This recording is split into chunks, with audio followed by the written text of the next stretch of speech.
Man, this show's gonna be awesome, bro. This show's gonna be awesome.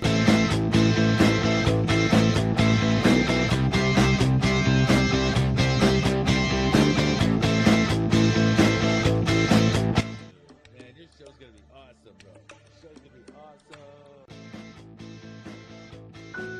Robert, all you have to do is talk to Emil Bauer and invite her tomorrow. I can't today. I have piano lessons. You are still a child, and you still have many responsibilities in life that you are yet to accomplish. Okay, Papa. Now finish your practicing. Oh my God. Are we being invaded? They've always talked about doing something like this. I never knew that he would actually take action. I'm afraid it just happened. God only knows why he's letting this happen. I know about these labor camps. They send people out there they're never seen again. There's a war coming. You must escape to America. I am your father. Listen to me. If you stay, you will die.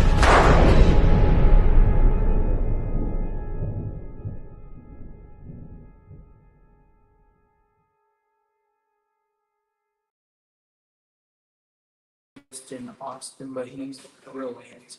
Lafayette and Amy have worked with him on several occasions. What is this? Michael. Oh, yeah. Yeah. Was that external what you said? Oh, that one's mine. What with that, but Oh, I can be heard now. So Lafayette has been telling me all the different projects.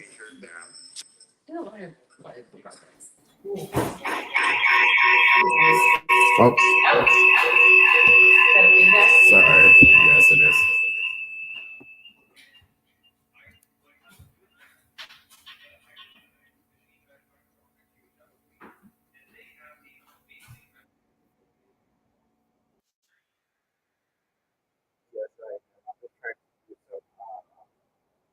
Last minute touch ups right here. And I apologize, everybody. It's been a crazy night. I've been doing pension reviews, and these pension reviews have been, it went on a little bit long today.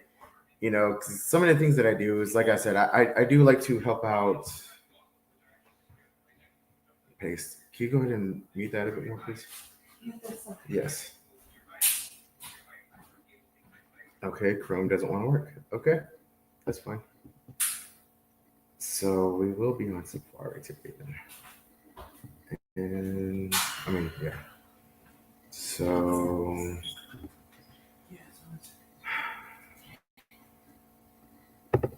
you know, I don't have the password with me, so we are going to do this way then. I apologize, everybody. We've been having like I said, today, and usually they only last about an hour, but my client today had a lot of questions, and so I spent a lot longer time with them. Oh, here we go.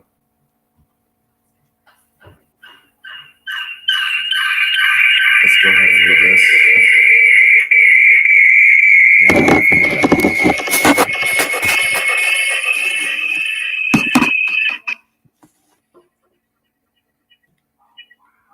All right, am I on studio? Okay.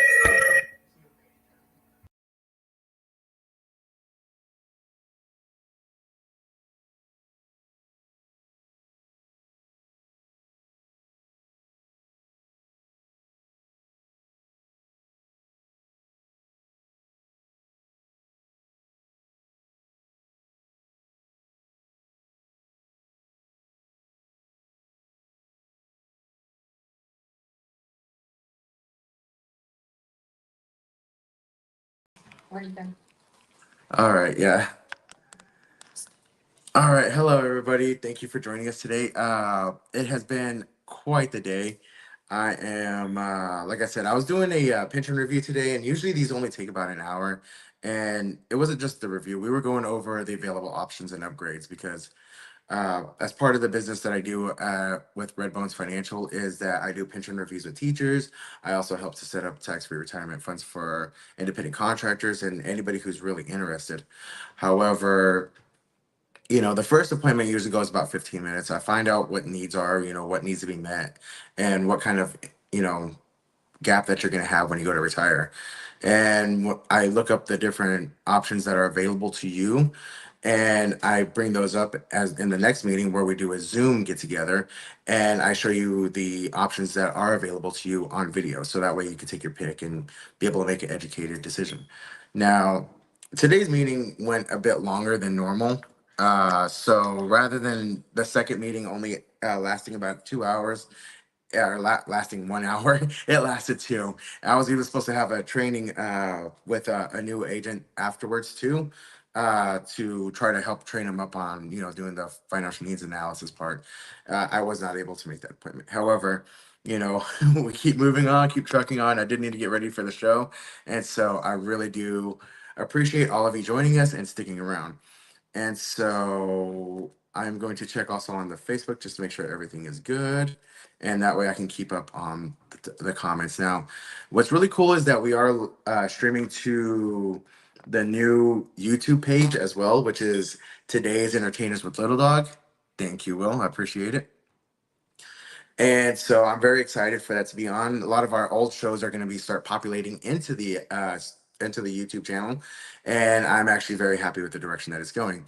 Pretty soon we'll be able to have different content as well as other sweet, I see it on Facebook now, as well as some reels that I'm gonna put together from past shows in order to lead it back to this and be able to lead it to the link of our Spotify, which is already attached to the YouTube channel. And so I really appreciate every one of you guys' support and joining us today. And so, would you mind moving this slide a little bit this way, please? Thank you. And so I really, I'm really appreciative of all you guys. So we also want to thank all of our sponsors. I just thanked, Red Bones Financial. I want to thank peaceoflifeshop.com, which is right here. So peace, Peace of OF life, LIFE.com. Now this is a Texas-based hemp company. Okay, let me see if I can click it in right here. It's kind of hard to see. However, this one is black maple, and this is 35.72 THCA, zero point 0.3 THC, and it's 3.5 grams. Okay, you can go to their website, use Jesse JESSE 15 as your code whenever you go to checkout. And then we also want to thank Blackfoot Language Academy on Facebook, as today's word is actually brought to you by them. Today's word is putzaput, which means come here. So if you're talking to somebody, hey Robby, if you're talking to somebody and you're telling them, hey, come here, you say, putzaput, come here, putzaput, okay? So that is our phrase for today. So, we want to thank everybody. So it does start with the P. And so POTSAPOT, comma A. And that is the correct spelling of it. And I just heard our tune playing. Well,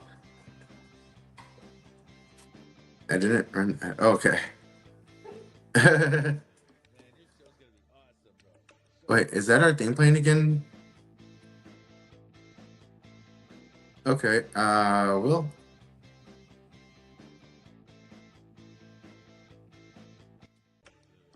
Hey, Will. I think may have accidentally pushed the button. Will?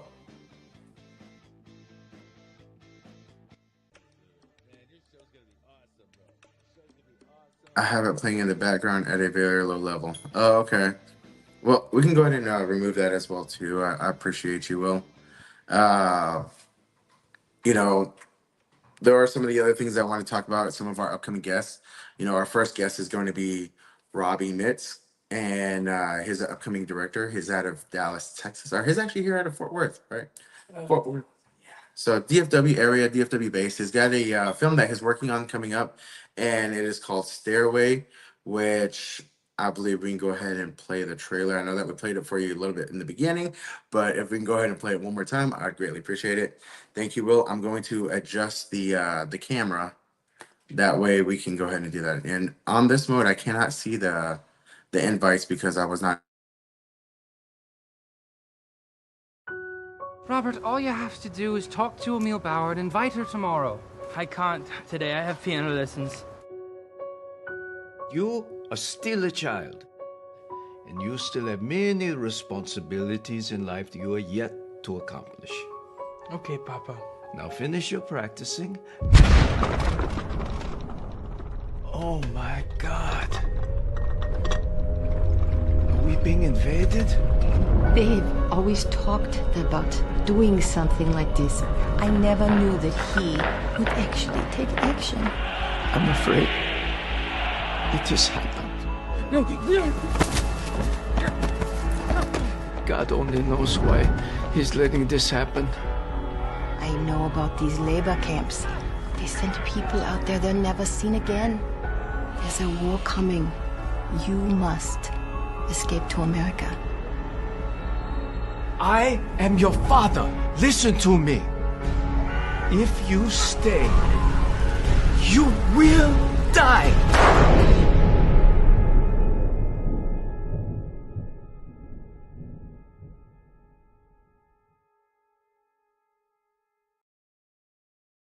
This episode is brought to you by Honeybee Funds.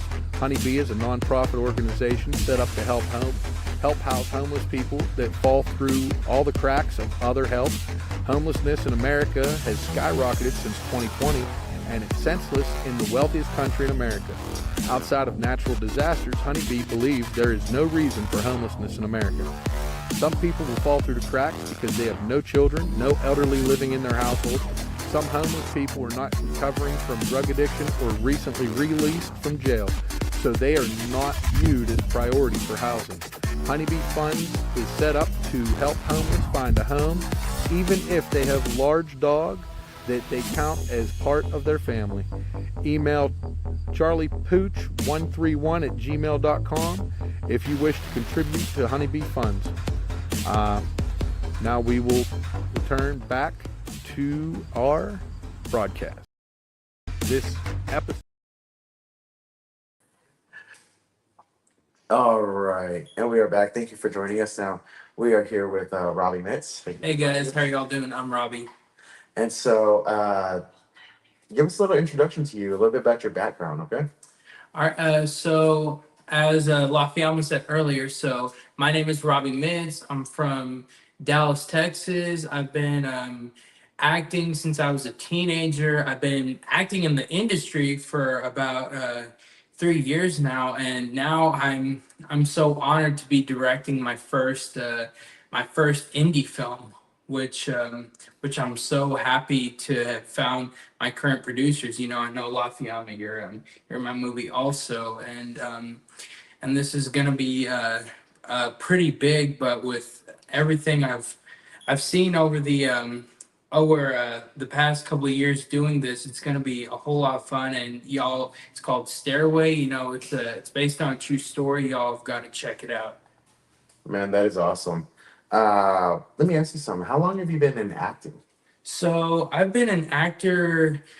I've been an actor since I was about 14. So as I mentioned earlier, how I've been acting since I was a teenager. It never started out like that. It started out with me playing piano. You know, since my dad and my grandmother are pianists. You know, they wanted that to rub off on me and my sister, so they had me playing since I was 5, and from I was 5 to 18, I was constantly going to piano competitions. Man, that is awesome. It was awesome, but at the same time, you know how we get bored with a lot of stuff. So Yes.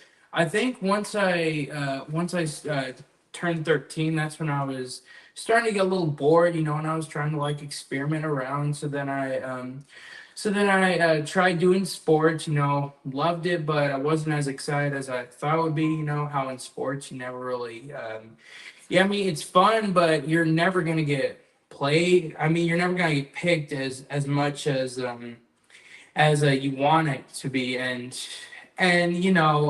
how a lot of athletes don't really have that long in their careers. So I knew I was being realistically when I thought uh, it wasn't really gonna happen, that ideal um, athlete career. So then I switched to my school's drama program, and when I started doing it, I fell in love with it, and it was so much fun to be in all those plays and portraying a different character. And I knew I wanted to do that when I became when I got into college. So then once I got into college, that's when had a little ups and downs, but I think once I got into my early 20s, that's when I decided to do a full makeover and reevaluation of my acting style. I took classes. I got professional opinions and help. I got a new image, and I've been doing acting at a professional level since I was about 21. Nice, man. But yeah, and once I got into the industry, that's when they were looking for people for 1883. And that's at the same time, I was graduating college, and I graduated from UNT, Goldman Green, and around that time, how for once you're graduating, there's a little seminar class you have to go through. So out of all places, I found on Facebook it was that little group we're part of, film actors Texas, and there was an ad listing there that said extras needed for upcoming Paramount spinoff show 1883. And at first I thought it was a scam, but I did some research and I was like, okay, not showing any red flags. So then that little link that was listed there, I filled it all out, did the basic, measurements and stuff like that. And then I submitted a picture of my headshot and my full body shot. And next thing you know, Andre, who we know from Legacy Casting, he messaged me back and he was asking for my availability for the Stockyard shoot of 1883. Nice, man. Yeah, even though I didn't get picked for that, I still got to be on 1883. It was a big honor, and pretty much since then, I've been getting called to all these gigs around here through, especially all the Taylor Sheridan gigs that me and Lafayette have been through. I know we met through Bass Reeves. Yeah, we did. That was actually my first acting job. Really? Yeah. Really? So, I mean, you surprised me because you've always seemed like a professional. I mean, like I knew you were an actor when I first met you. Same with Amy. I knew y'all. I thought I had a feeling y'all might have done this once or twice, but that's still a big shot. yeah, well, I did a little bit of it in high school, and it wasn't really something that was intended for me to be on. I was actually part of the AV Tech Club my senior year, and so we had put together this little short film called The Goatman Prophecies. Oh yeah, I remember you showed that to me when we were doing the morning. Yeah. And so I was actually supposed to be behind the camera, and I was supposed to be doing the videography for it. But at the same time, my lead, or our lead that we had chosen, that came in and was like, "Yeah, I'll be the lead actor." He backed out and was like, "Oh, I thought I was going to hold the camera." They were like, "Well, do you have any training in the camera?" He said, "No, I don't." And so I was like, "Well, why do you think you're going to hold the camera?" And so, but we ended up going back, rewriting it, and then I took his lead spot, and we made the cameraman a character. And whenever, Oh, I remember that. and so, you know, I thought it was really cheesy. It wasn't too bad. It didn't turn out too bad. A lot of people really liked it. Yeah. And so a lot of it was improv too. We started passing by stuff, and I was like, oh yeah. And then we also did this. You know, the man did this. You know, it was really fun. We had a lot of fun with it. I thought it was really cool. Yeah, seriously, you filmed that in your hometown of Brownie, Brownie, Montana. Montana. Yeah. Yeah. And so, but it was a lot of fun, and we turned it into kind of like a little spoof of like Blair Witch Project. What? Oh Style yeah, stuff. I remember. And so, but it was really fun. And then I wrote a couple of plays for this ministry that I was a part of, that my parents were part of whenever we moved down. And I wrote a lot of plays for them, and I acted in several of them, but most of them I wrote. And then I put together these little two duos with my sister, and we do this comedy bit. And so it was a lot of fun, you know. But since then, I never really did anything professional. I tried to get into acting whenever, like the acting clubs, whenever I was in high school, but they didn't really accept me all too well. Oh yeah. They saw me more as a jock, even though I didn't really hang out with a lot of the athletes. I tended to hang out by Mhm. myself. But you know, it could be that way. I was also going to join the choir too, but they weren't too accepting of me either. Oh yeah. So I ended up, I felt awkward, so I just stayed in sports. Yeah, that's that. You know, funny thing, that was actually the same scenario for myself. You know, because I was more of the the big football center and the catcher and right fielder for baseball. I mean, people always saw me as that oddball, and so took a while for everybody to like fully be more normal with me in theater. But once I got into college, I realized, man, I'm like way out of league right here. Like, I mean, you had actors who've been kind of entitled since they were kids, and when you're competing with that, obviously you don't have a sense of what's going on, and you're gonna lose. But I mean, after a lot, like I said earlier, after a lot of training, it took me a while to get on board, like in the same league as everybody's college level. Yeah. But, So is that what your degree is in acting? yeah, act. It's well, technically, it's theater, concentration in performing arts, but yeah, basically. Oh man, that is awesome. Which big props because I did a little bit of college, but I got super bored Mm. and I ended up dropping out. Like I finished all my work for the first semester, and then I said, "Okay, what's next?" And they were like, "Nothing else." I was like, "Any extra credit?" No, I have to show up for class. And since I finished all my work, they said, "If you want your credits, yes." And so I was like, "Okay, well, I'm not going to do this." And then later on, I ended up getting into door-to-door stuff, and that, Oh that yeah. prepared me mentally. Which, like I said, you know, a lot of my sales training kind of I feel prepared me for this because there's a lot of script reading in it as well.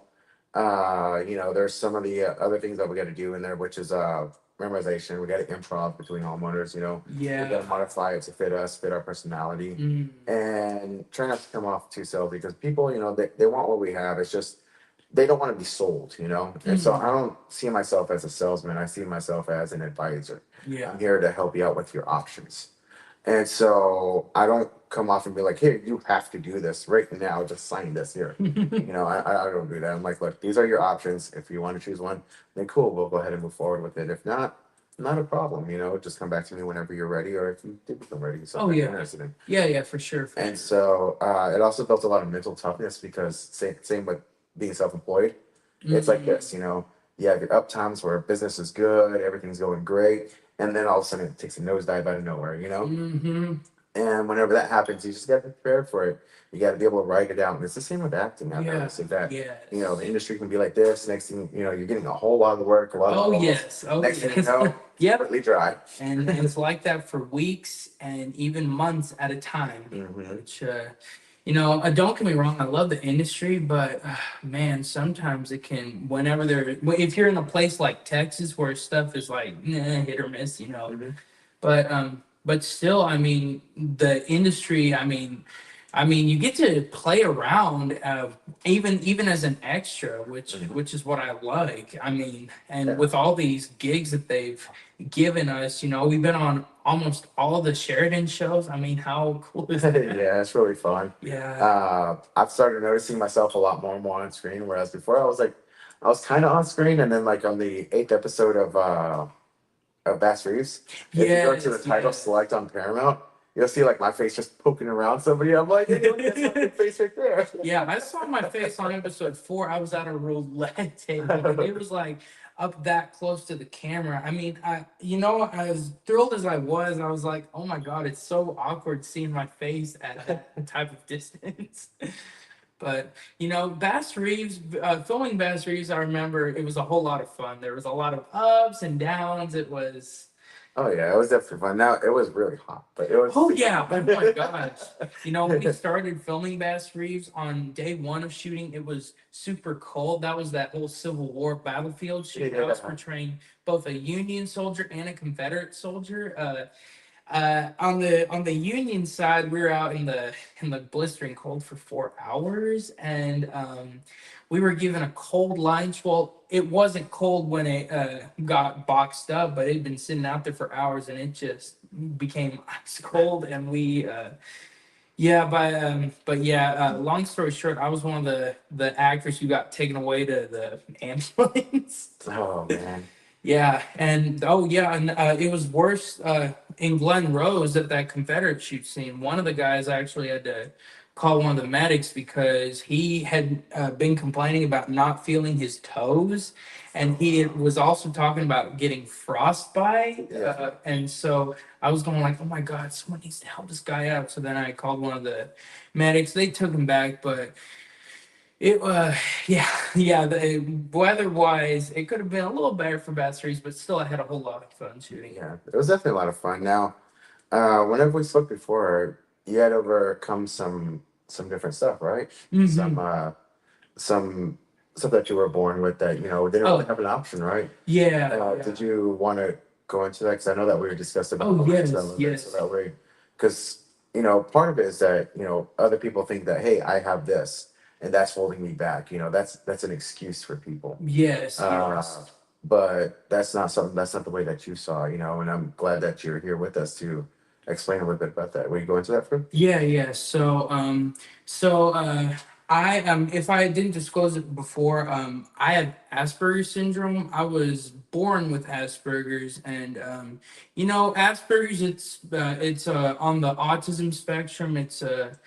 It's more of like a social difference where kids at a young age, they have even in their adult and adolescent years, they have a hard time socializing or communicating, and they don't know how to control their emotions. They're extremely sensory deprivated, like stuff could either be too loud or too bright, or taste too strong for them. Mm-hmm. But I mean, with proper therapy, I mean, people with Asperger's can learn to really work better in society, and have a better social life, and make friends. And honestly, people did call me the R word. I was bullied quite a bit in high school for that, but I would say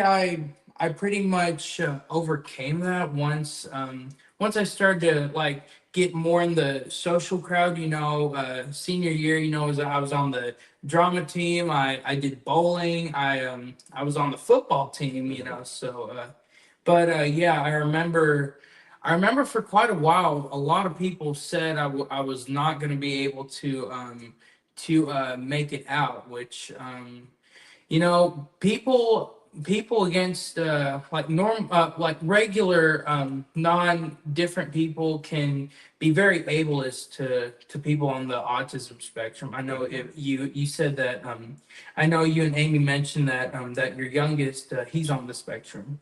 We suspect that he's on it. We're trying to get him tested now that there's a lot of complications with going on with him, and it's kind of we had to deal with a lot this morning, and so yes. But we're moving along and trying to figure out what's best for him. Well, that's cool. Now I'm glad that you're able to share that. Because one thing that a lot of people come up with is there's a lot of excuses.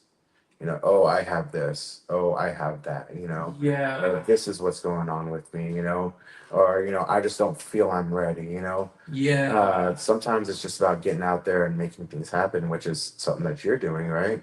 uh, and did you write Stairway or? Yeah, I fully wrote Stairway. I've been actually writing it. I've been writing the early parts since high school, but then once the pandemic happened, I decided to finish writing it because I was like, there's nothing else to do. I already started writing the first parts of Stairway. Maybe I should finish writing it. So finished writing the majority of it through the pandemic and the rest of the years after that, and especially after I got all those gigs on Legacy Casting. That's when I completed everything. I proofread everything, and last year is when I found my producers, Angel and Austin Dickholz of A&A Cinema, and they're really great people. They have had a hold in the industry for quite a while now, and they were willing to be my producers, and for that, love you guys if you're watching it. but but yeah, so I guess being a writer, I've learned that it definitely takes a while until stuff is fully complete, but as long as you keep to your tone and how you say, just stay in line, it will all end up being successful. It may take a while, but with patience and with determination, it will be a great masterpiece. That's great, man. And I know that, especially like something that's been pretty popular is a bunch of World War II pieces and Oh yes, time period pieces for that. I mean, last year there was Oppenheimer. hmm And so, I know that you said that this was about your grandfather. yes. So yes, my dad's Jewish. My mom is Mexican. My dad's father, he was a survivor from Austria. When the Nazis invaded Austria back in 1938, he was 13, living in Vienna, and then after that happened, his dad knew that he would not survive if he remained because of all the stuff they were making the Jews do after they invaded. I remember my grandmother told me that my grandfather said that he witnessed a lot of uh, human rights atrocities, like Jews getting forced to clean the pavements or wash toilets with their own hands. A lot of them were forced to perform like humiliating acts, like eating pork and my what people also about a little thing about my grandfather. His mother was a Romani woman who passed away a couple years before he left. But yeah, he was a mixed Jewish and Roma person, and obviously, the Roma people in Europe, they still face prejudice today, and so his father knew that he would not be safe if he remained in Vienna, so he basically uh, applied him for asylum because his uncle was living in Houston at the time, and so he sent him out, posed him as a French boy, and then he took a train ride out of I think Switzerland, and then into France, where he got on a boat ride all the way to Ellis Island, got checked, and then he went down to Houston. Oh wow, that's quite a journey. Yeah, but Stairway, it's based on his life. Leaving Vienna, like pre-invasion Vienna to Jews getting discriminated against, and then it shows him living in Houston and wanting to enlist in the army. I know you and Amy are both in my movie. But We'll have to do something later on when it comes out, all right? yeah, definitely, definitely. And so I do appreciate it. Now, what stages are y'all in with the film currently? So currently, right now, we're crowdfunding and we're pitching to different investors. I know A&A have most of the scoop on that, but apparently they're looking for a lot of producers right now. Okay. And- If people wanted to help out, where would they go to? Yes, so at the end of Stairway's trailer, there is a little QR code, and also on my Instagram, there's a link at the bottom that has info for potential producers, like anyone who's interested in contributing. It used to be that GoFundMe page, which it's still active right now, but we're going to be using what is contributed there to parts of the movie, but at that point maybe stuff like props, since obviously what my producers their QR code, it should be generating more funds than the GoFundMe page. All right, now, can they find this on your page? Yes, they can. It's under Robby Mitz on Instagram, ROBBY_MITZ, all lowercase, but it will be at the bottom link that says Stairway. But yes, check it out, y'all. If y'all are interested in becoming a potential investor and you're interested in that executive producer level, please, this would be an opportunity of a lifetime. Perfect. Now, I really appreciate that, man. I appreciate you telling us about your background and where you came from and some of the struggles that you faced and overcoming. Because that's one thing that I do like about the show, is that it's become kind of a help for other people who are looking to get into it, or even some people who try to use the excuses that are available to them. Yeah. And in today's age, it's not something that's around. I mean, even back early years, Sylvester Stallone, he made Rocky because they didn't think that he could be a lead actor. Oh yeah. And so he decided to prove him wrong by making Rocky, and now Rocky's a cult classic. Yeah. And it was pretty difficult back then because everything had to be done by hand. Technology was not what it's at now. And even now, you're able to shoot. I've seen some short films and videos shot on cell phones. Yeah. And so, technology is a lot further on. There's not really excuses that you can use that are, holding you back. I've seen some people, there's one director on Facebook, goes by Crescent Pugh. Oh yeah. And I know that what he did to finance his first film was he went out and he Ubered. He Ubered, he did, food delivery. He did a bunch of side jobs just to make it happen. And so, if you have the will, there's always a way. And so I'm very grateful, that we get to be here to try to help out independent films, as well as independent filmmakers, because that's where I believe most of the talent is at. A lot of the things that we see coming now, don't get me wrong, there's a lot of really good movies coming out of Hollywood. Oh yeah. However, there's a lot of really good undiscovered independent filmmakers that are coming out with some great projects, and especially out here in Texas. And so I like supporting independent film, whether it's here or in a different state. Somebody who's being creative, who's trying to better their life, as well as add their creativity to the pot. Because I've seen some really good stuff on Tubi. I've seen some really crazy stuff on Tubi, but I've seen some really good films on Tubi as well. And those are all independent filmmakers who have just dreams to make it happen. I remember you and Amy were telling me about all the gigs you had that are now on Tubi, and honestly, I really like helping out local indie filmmakers and local actors who are willing to get further on in the industry. I'm also highly supportive of indigenous actors coming to light, because because even though you're not gonna lie, even though there's a lot of indigenous actors out there, a lot of them are they're just highly underrated, and they need like I thought Reservation Dogs was a great series. Oh, it really was. And a lot of those young actors, a lot of them don't have Wikipedia pages yet.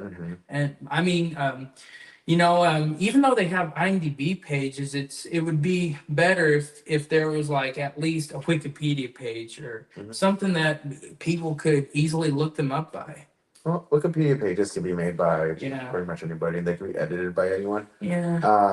It would be good to have a different forum, and I do open up my platform to a bunch of indigenous actors. And actually, the first month that we were on was Native American History Month, and we did a lot of indigenous actors on that month. Yeah. And so, but our goal is to help promote and help everybody else out because you've been my friend ever since Bass Readers. Yeah. It's been Yeah, pretty same. awesome. It really is. And I want to help support you. I've seen yours and felt your support all this time, and I have been there for you as well on yours, trying to share your stuff as well.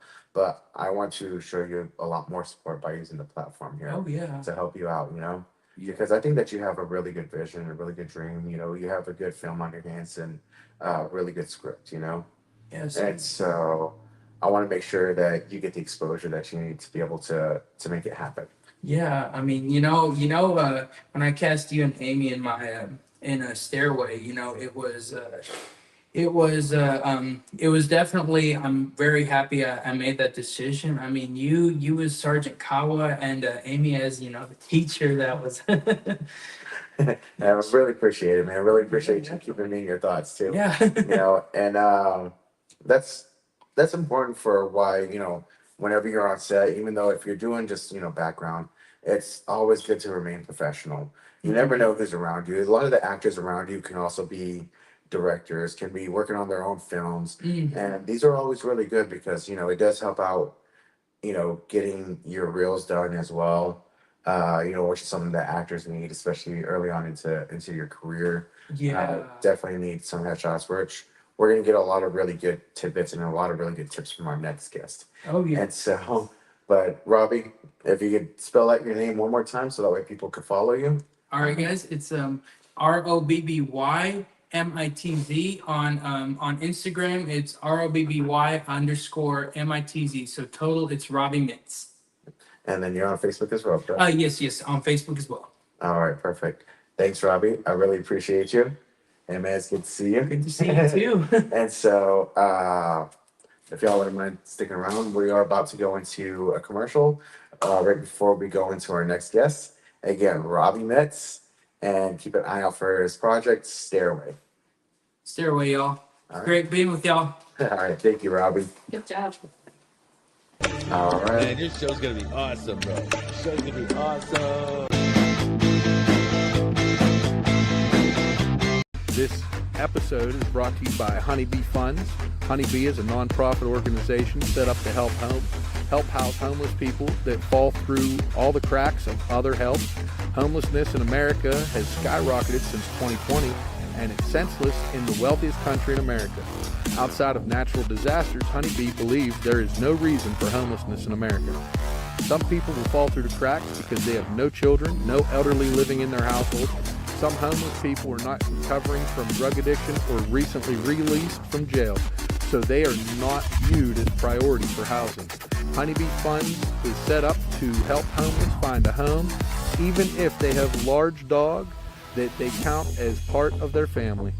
Email charliepooch131@gmail.com if you wish to contribute to Honeybee Funds.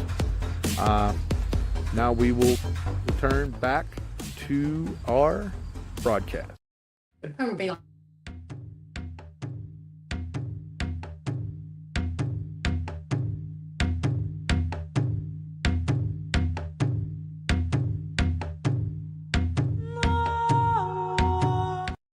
Stage Okay. and the actual set. Okay. Oh, and we are back. Oh, I see the computer changed a little bit. Oh, well, we're back. So I appreciate everybody for joining us. If you wouldn't mind, go ahead and turn the camera a little bit this way. There we go. Good. All right. Thank you. Perfect. Thank you. All right. Hello, everybody. Now we are back with our second guest. This is Roni Hummel, and she's of Roni Hummel Productions. Roni, can you give us your background real quick? Ronnie Hummel Casting. Casting. I call it Ronnie Hummel Productions because when I'm not casting, which is very rare because I'm always casting, I call it Ronnie Hummel Productions because I work production side as well. So producers can call me and, production coordinator, whatever they need me on set for, wrangle, all that kind of stuff.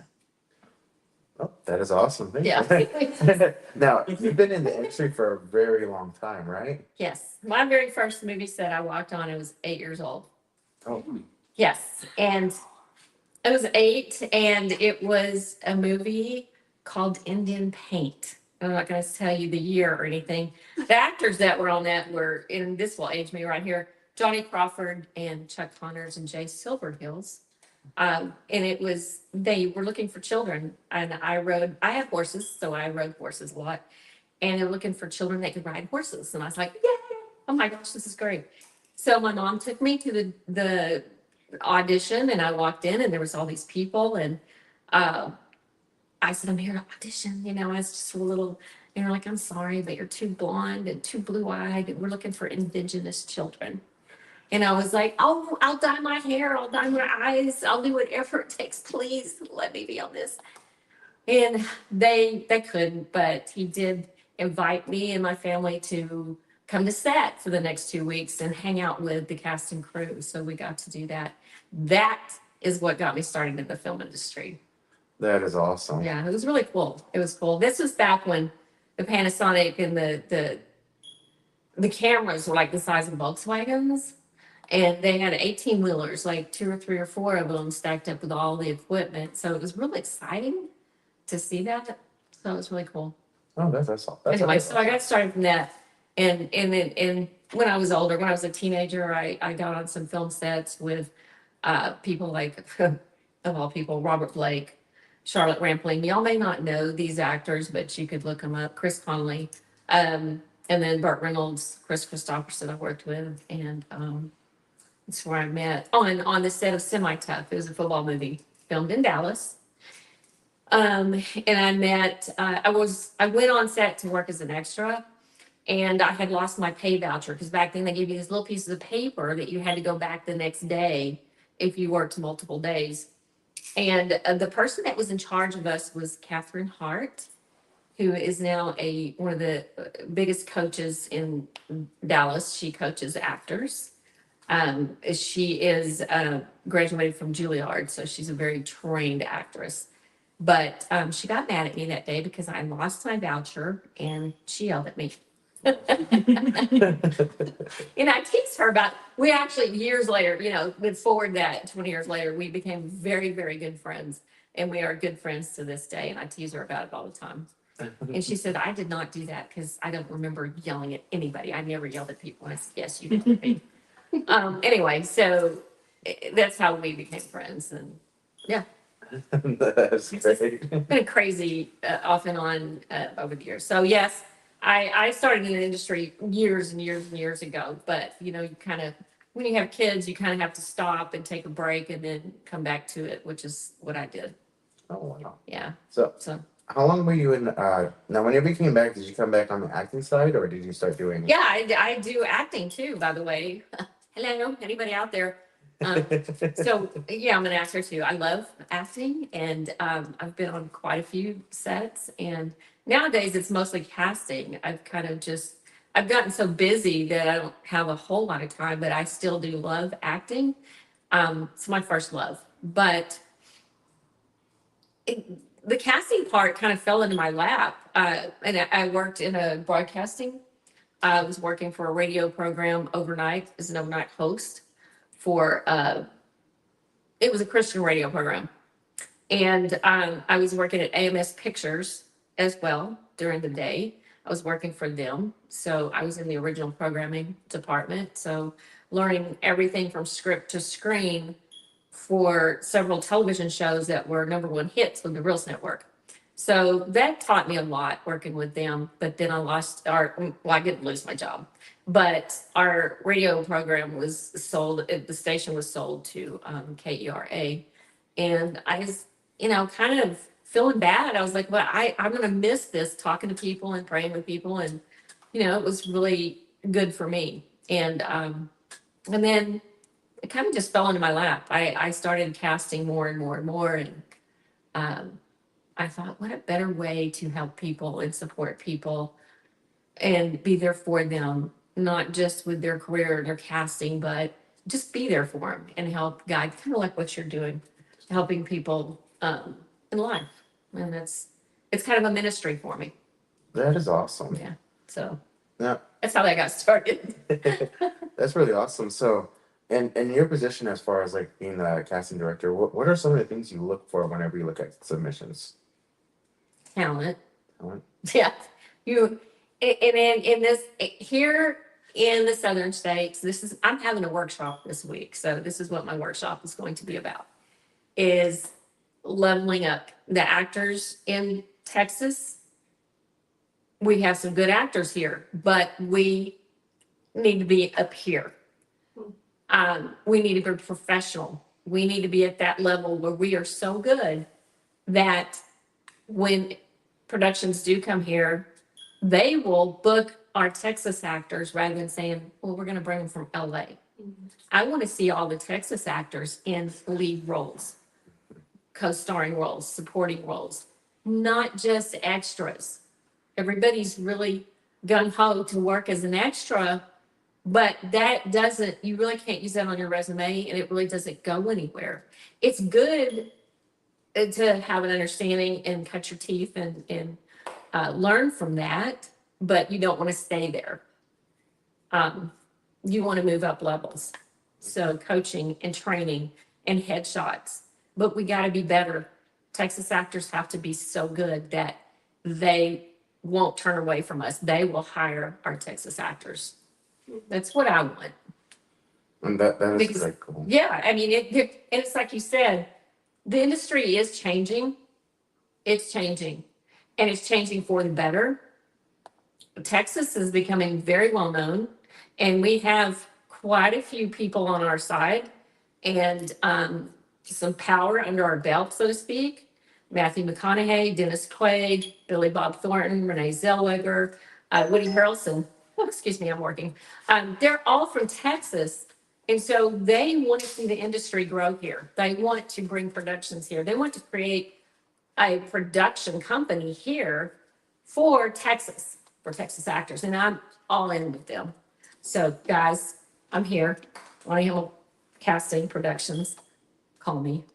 That is awesome. Do you want to give out your email address real quick, so that way whenever people, because I know that you communicate by email, as you said, that's the industry standard, right? Yeah, typically, but if you go to my pages, I'm on TikTok. I have a YouTube channel, by the way. Join my YouTube channel. Okay. I have a YouTube channel where I do videos and teach, and my Roni Hummel production page on Facebook. All my information is on there. You can get my phone number and my email is listed on there, so anybody can. And I always post my email on there, so you can find me. Yeah, definitely. Very true. Put in the legwork. Yeah. If you want it bad enough, you'll make it happen. Exactly. And that's something that I'm trying to do. I want to level up my game as well too. And so I realized that I need to get some training as well. Mhm. And I'm always trying to improve more and more as I keep going. I know you are, and I'm very proud of you. I mean, and you have such a great look. I mean, seriously, I would love to see you book more jobs and bigger jobs and be up here. In this area, listen, and I love what you're doing, Robby. Great job, by the way. I'm really proud of you for what you've done and moving up and helping people. I have some actors that are on the spectrum, and they are brilliant, brilliant actors because they can do characters like nobody else. And I'm very proud of them and for what they're doing. So high five to you. Thank you for everything you're doing. I really support you and your productions, whatever you're doing. That is awesome. Yeah. So I just have to say that. Robby's over here listening. Now, we do have one question from the girl from Victoria from Oh, okay. Idaho. And she said, Ronnie, what do you like about Bert? I always wondered what kind of person he was really like. Oh, Burt Reynolds. Burt was actually very friendly. He was a very super nice guy.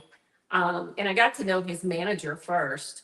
And then he introduced me to Burt, and it was a really fun set to work on. I got to meet Burt Reynolds and talk to him for a little bit, and he really was a lot of fun.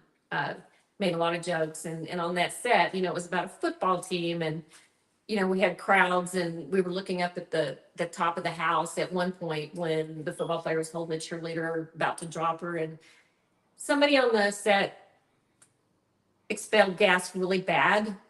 It was Bert, and the whole crowd just kind of wafted apart on set, and he was just standing there laughing. Where's everybody going? We all knew what he did, but anyway, that's a Bert joke, and that really did happen. So yeah, That's awesome. really did. He expelled gas on set, and he did it on purpose, just because we were all standing there in close quarters. That's great. Anyway. That's really awesome. Yeah, it's fun. So, oh, somebody put who let the dogs out. That's actually kind of a funny story. That's an upcoming project, actually. Oh, okay. That, Okay, they were talking about me. What? Who let the dogs out? Okay. No, there's an upcoming project, and it was written by a gentleman named Troy James. And one of the characters named I've heard that name. is a writer. Yeah. Is pretty well known, actually. So Okay. I'm looking to have him on the show a little bit later on. where Nice. He Okay. wrote a character in for me, and Okay. who let the dogs out. So I like that. a little bit later on.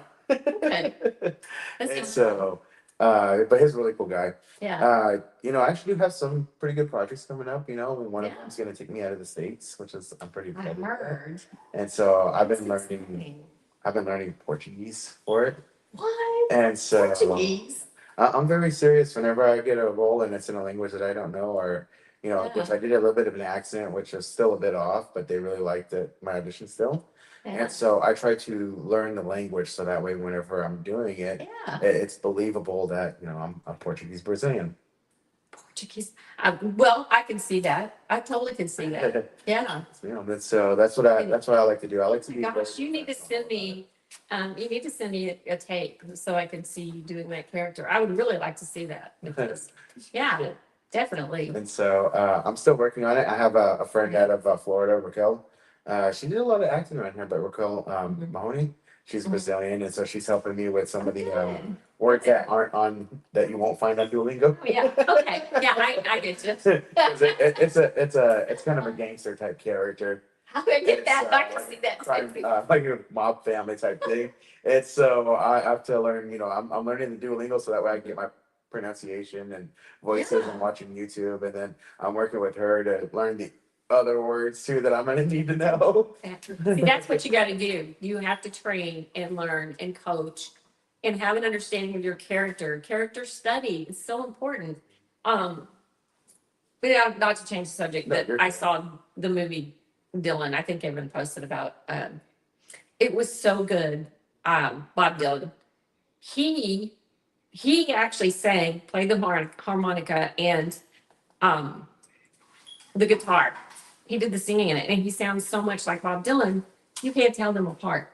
But he did his homework before. He didn't know anything about the guy because he's young. He's a young actor. He didn't know him, but he did study and watch him, and he learned, his mannerisms, everything about him. It was amazing. But that's what you're doing. That's what you should be doing. Is you learn that character. Oh, for sure. Like Yeah. those are gonna be another film that was also. Now it wasn't. It was for some of the stuff that I was doing for Lions Act production, Mhm. and so Oh, yeah. I found out I was supposed to be originally I was going to be Hawaiian, and so I started I to can see that look too. up the You have language. so many different characters you can play. Oh my gosh. I've gotten that a lot, and I used to be a lot bigger. And when I was like, I had little kids walking up. Look, mommy, it's Maui. Maui. Oh gosh. Oh my gosh. Yeah. And so I thought about doing, you're welcome on TikTok when these times used to do it. Can we get a cheeseburger? Okay. But I love it. but there's so much things I want to do. I'm getting a list of some of the things I'm going to put together. Like I'm going to put together, when indigenous roofer comes to your door, because I used to do some knocking. I did a lot of door knocking for roofing. Did you? And Robby actually, I've done some of this around Robby. See it? I've seen over there. So I was gonna say you could do knowing you and your personality, I think you could do dramatic and comedy. Seriously. You could totally do both. And when you can do both, that's a huge plus. And I could see you doing that, work on that. But you're doing what you should be doing. You're reaching out, you're getting projects and production. And that's the thing about Texas is that there are a lot of productions here, a lot of short films being shot here for festivals and for everything else. And they will be seen. And I do support independent filmmakers because that's how our actors are going to gain their experience. It's how they're going to get their footage, hopefully. Hopefully. Guys, remember, our actors need footage for their reels, good footage. So just think about them too, because that's really important. And actors have such a hard time. I'm sorry, I'm on a soapbox. Actors have such a hard time getting their footage from productions, especially ones that go to film festivals. They can't get it until years later. And so just think about that. for sure. Yeah, I was able to use like Legend of the Donkey Lady recently came Oh, out. yeah. And so I was able to, my Is sister there got, Noah in that? yes. Okay, David was telling me about that. Yeah, Okay, he got to play one of the park rangers. I played one of Okay. the characters at the beginning. yeah, And so it's been doing so well, and they decided to put it in the film festivals. okay, And then now they're looking to actually go into like a full film. really? And so, but I was able to get one of the DVDs from them because they did it for it to release on Halloween. What? And Isn't that scary? Is it kind of a horror? yeah, it's supposed to be a bit of a horror. And so I played way at the beginning of the film. I have my own little, almost like a little monologue that's going on. It's kind of a group of friends, and I was getting them all together, and so get them around campfire. It's actually on YouTube now. Oh, you have to send me that link. So- I gotta go on there. I have to go on there and watch that. That sounds fun. But it was really fun, and I was nervous, and there was several conditions. Like it was really humid, and since we were in the middle of like these Yeah. trees, Yeah. there was no breeze at all, and the mosquitoes were the size of birds. And so, That's Texas for you though. but I loved it. It was fun being out there, and I messed up quite a bit times, but yeah, I was a bit nervous, and whenever I watched it, I was like, oh wow, I wasn't as cheesy as I thought I was gonna be. See, you never know. See, and that's the thing about when you're training and coaching, you get a lot more confident in front of the camera. And if you mess up, you don't show that you messed up. You just keep going with it, unless the director stops you, but you just keep going as though nothing. And a lot of times it's improvised and they keep that in there because it flows so well. So, you learn that as you go. And that's Yeah. really awesome. That Yeah. is something that I've been learning more and more. Mhm. And I really appreciate your advice, and of course I follow your page as well too. And so I share a lot of your stuff on my page as well. And so I like the fact that you said that we should all be getting along together. There's no room for us all to be separated. As a matter of fact, my friend Ashley, she's a casting director in Austin. She reached out to me today looking for somebody. We worked together before on the same project. We kind of tag teamed each other, and there's no reason why casting and actors and all of us are in the same industry together. There's no reason why we can't all work together and have a really good time and make money too. We want to make money, so we want to be able to do that. That's what I'm saying about independent filmmakers. It's going to be changing here, and hopefully for the better. We're going to have money and funding and distribution. What we need here most in Texas is distribution. And so I'm hoping that the powers that be that are wanting to make a big production here in Texas will bring those distributors here. That's awesome. Yeah. So it's getting better. It's getting much better. I have a question too, Mhm. because I actually wasn't aware until the day of the Southside Oh yeah, the South Side opening. opening.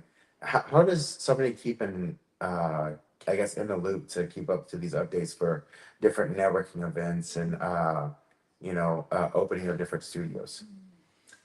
For one, I got emailed. Somebody emailed. Well, okay, that's the thing is I had attended a workshop, a meeting before at the Texas Theater in Oak Cliff.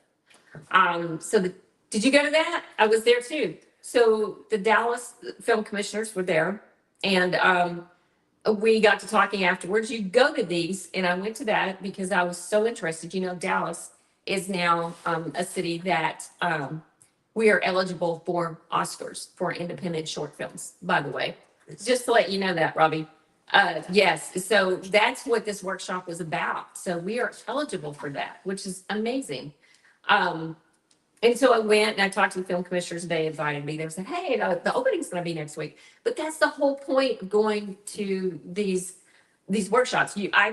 I knew about that one because of Dallas Producers Association, Women in Film.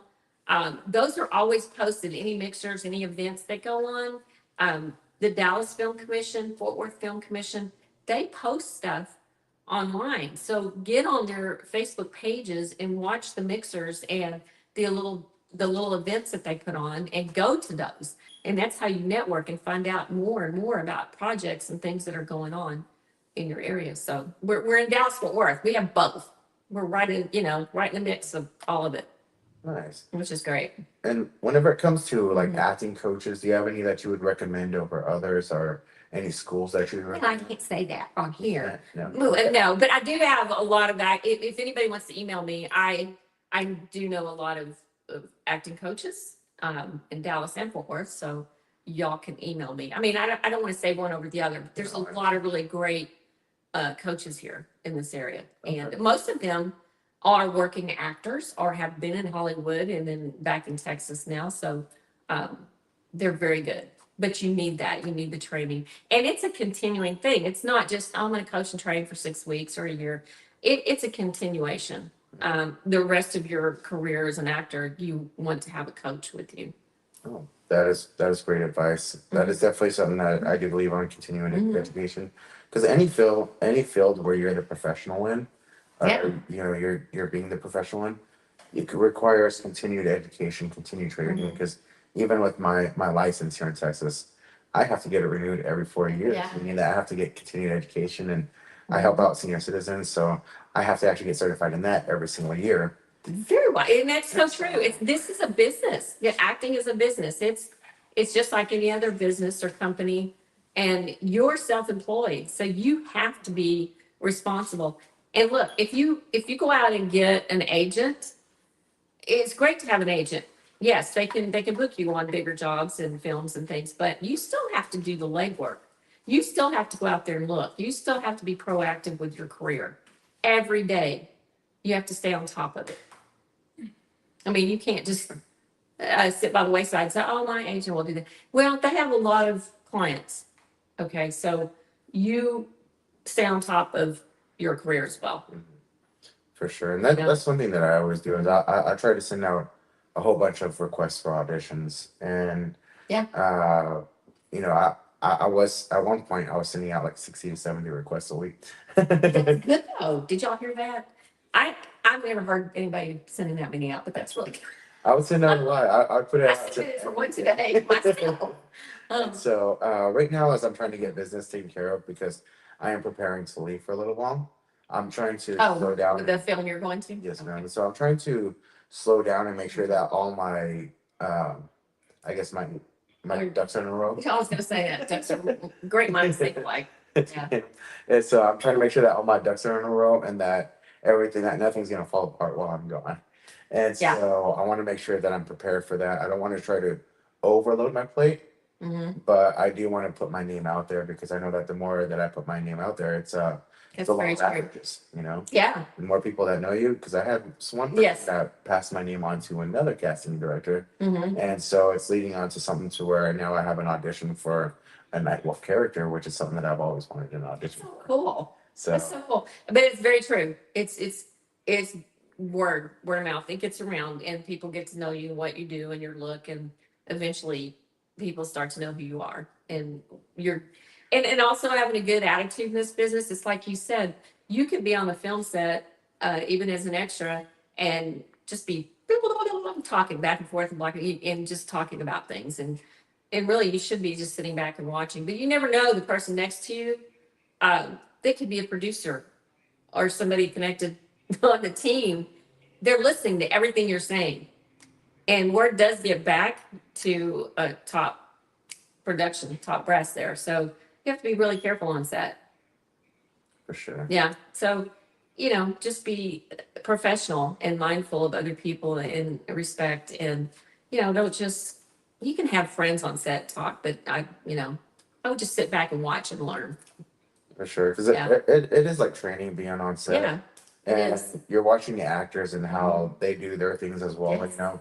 And they tell you they do tell people, don't talk to the stars, don't talk to the actors because they are in the zone and they're there to work Exactly. as well. If it was personal time, then it's understandable, but everybody's there to work. And Exactly. so wasting a day is not a way that you want to get your name up there. No. And I see this a lot working as an extra. I see people posting pictures, and they're told not to, all the time of them in a scene. Now, after it comes out, that's fine, but just be very careful with that. If you sign an NDA or all the paperwork you sign typically has something on there about not posting. But I see a lot of that in Texas. Let's be professional actors.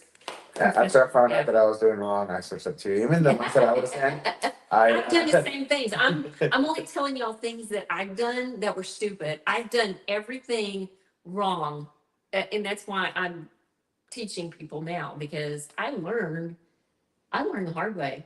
Like I was telling them, I got chewed out one time, and see that's it's why not the first time. and that's why I like having somebody on who's got experience in the industry because we can learn, and it gives us somebody to turn to as well. Yeah, you can always ask me. You are full of a lot of advice, and I've always asked you for different advice, even as far as like my old resume was all crazy. I had my photo on it too. It was a different color scheme, and so I switched up the formatting. And I appreciate you listening. Thank you. Thank you so much. For me personally, I've always found that I like to find somebody who's been successful in it, Yeah. and I like to use that to as like a roadmap. And so Yeah. I think that one thing, and it's the same for all businesses, and especially here too, is being coachable. So we talk about acting coaches and everything, and Directable. there you go, directable. Directable. Yeah. And so that way you learn from mistakes. And now there's going to be a lot of constructive criticism as well too. Yeah. And so it's not something to take personally. It's just everybody's there to work, and so it's always good to take. Sorry, y'all. I'm getting emails. I'm sorry. It's already blowing up already. Always working. That's They're like, I see you. I'm listening to everything you're saying. Okay. And so, but that's why I really appreciate you coming on the show. And ever since I started, This has been fun. I've always wanted to have you on. It's just I wanted to make sure that I had it a bit more figured out and that I wasn't fumbling around because Yes, if y'all been watching the first ones, we couldn't get connected. We were just all over the place, but I'm glad I got on. And actually, my very first episode was like crazy. Yes, it was very crazy. It was the very first time. I had no idea what I was doing. I fumbled around a lot. I've been learning as we've been going, and we always try to get better as we keep going on. I think you're doing fine. And listen, I watched you, and it was same with me. I do a lot of videos, and so I've gotten used to doing videos and watching myself. So the more you do it, the better at it you get. You really do. So it's just all about doing it over and over and over again. For sure. Just like riding a bike. You never forget. And I like the way that it's going because I like getting more organized. And again, networking was how Yeah. I found I may be finding my way into a studio space. Yes. And so. Oh yeah. Well, and also don't forget down the road here. I need to. Yes. Oh yes. I need to put you two together so y'all can. Yeah. That'd be Okay. great. And now, when is your workshop going to be?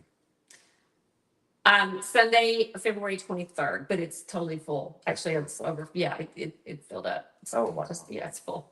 And I'm grateful for that. I'm grateful that it's full. I like to make my workshops a lot of fun, and we do have fun. We have a good time, but we learn, and I make them fun for actors. I don't want anybody to be embarrassed or not want to get up. And this last one, We actually had somebody, and she's so sweet. She did not want to get up in front of everybody and do a monologue. And I let her go last, and I said, we have a separate room if you want to tape it without us watching you, and then we'll replay it on the monitor. We can do that too. But after everybody went, she got on and did the monologue, and she did a great job. And I was so proud of all the actors there. They all stood up and clapped for her, and they supported her.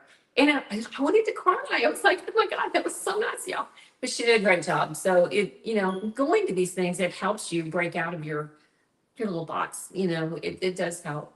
That is awesome. So, yeah. You know, one of the things that I did for in sales and that I did a lot of training was get comfortable being uncomfortable. Yeah, You know, that's a good way to put it. if you want to be successful, Yeah. be comfortable being Yeah. uncomfortable, because that's how you achieve success. That's If you're true. trying to operate within your own little box, Mhm. you're not going to move anywhere because you trap yourself. Yes. However, Yeah. whenever you do something that's uncomfortable, then you always move forward. Like we did a Winstar commercial. Mhm. I had to take my shirt off, You did not. and I was actually bigger Oh, back then. And I never swam Where can I see this? without a shirt. Where can I see this at? You can't do it. We ended up being blurred. We ended up being blurred, but I was still a little visible in the background. Yeah, but I was like, okay. I was like, okay, well, I guess I'll get in the pool because nobody wanted to get in the pool. And so I was like, well, I guess I'll do it then. Fine, I'll take my shirt off. And then since then, I got a lot more comfortable with it because I was like, you know what? Because I didn't know if it was going to make the cut or not. So Yeah. anytime after that, if I got into the pool, I was like, you know what? If anything, people are going to see me on TV without my shirt anyways. You know what? All I gotta say is that everybody, it doesn't matter. You're a human. We all have flaws and we all look different, and it's okay. It's okay to get out there and show. Not your whole body. You know what I'm saying? You get the gist of it, but I know that I can take my shirt off and go, Smart. Yeah, that was a crazy example, but it was an example. Okay. Excuse us, y'all. Is your producer watching this? Yes, is watching as well. Now, Tawny Decker actually had a question for you. She said, Yeah. if one was to find a coach for, say, a year, what is the ballpark I can expect to pay? Well, you don't pay by the year. You pay by the month typically. And I mean, it can range from, $50 to $200. Some of them are $300. It just depends. They're all different. And then, Like, yeah, it varies in range. it does vary in range, and it depends, Yeah. And so, And then there's some that are Zoom. You can do Zoom, and it could be somebody you Zoom with in California, and you're here. nice. Amy Jo Berman does Zoom with a lot of I think David is doing that with her. Yeah. I as was looking into that too. I mean, that one is She's really good, and I've watched her over the years myself, and she's very good with actors. that's I awesome. like her because she takes her time with actors. Okay. Right now I'm doing the I think it's called the Actor Factory. With Chris, yeah.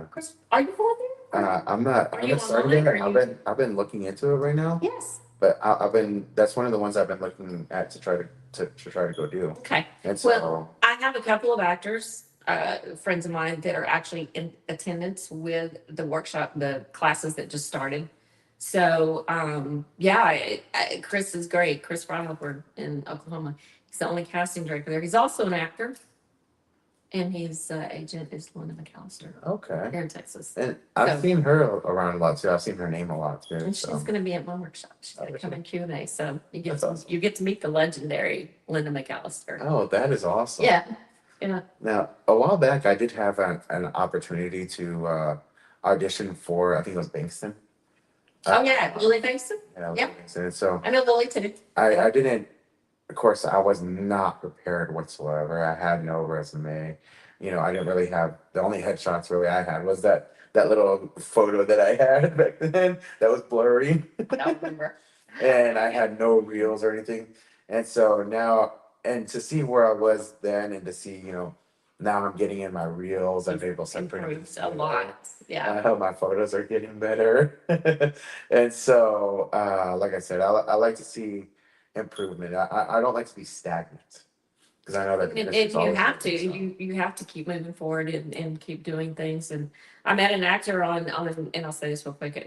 Years ago, we've known each other about 6 years, I guess, but he was up in New York or Philadelphia, I can't remember. He contacted me through Facebook and was asking about auditions and how to do this and that. And he didn't even know how to use Dropbox. He never used it before. And he sent me an audition and he had this towel taped behind him. It was gray and it was hanging down halfway with tape and it looked terrible.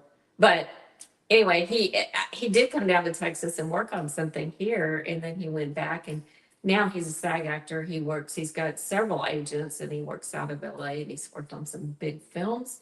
He's also a SAG union stuntman. So he does both acting and stunts. Oh, that is Really, awesome. really proud of him. And he's done amazing in the 6 years that he's been in the industry. Yeah, that's the other thing that I It's- want to get into is stunts actually too. Yeah. Mostly fight stunts. That's what he does. That's what he did. He's in Georgia now, but he has been to Texas. He's been on Vindication. And when he first came down here, I first met him. It was on a war movie. He came down here on his own dime. Wow. He said, I want to be in it. I don't care. So he did. He came down on his own dime and stayed down here, worked on it, and then went back. And actually, and that's a good point because that's something that I did with Lions Eye Productions. Mm-hmm. The American Coyote, I paid my own dime there, hotel stay and everything.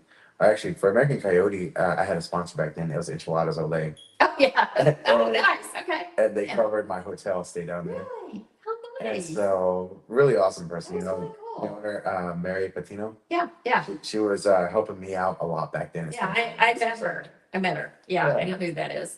She's an amazing woman. So. Well, if you can get somebody to sponsor you, that's just it about being an actor. It's just, it's really hard because if you have to work and you don't have the money. And I know that people drive to places on their own dime just to be on a set, on a show, and that's okay.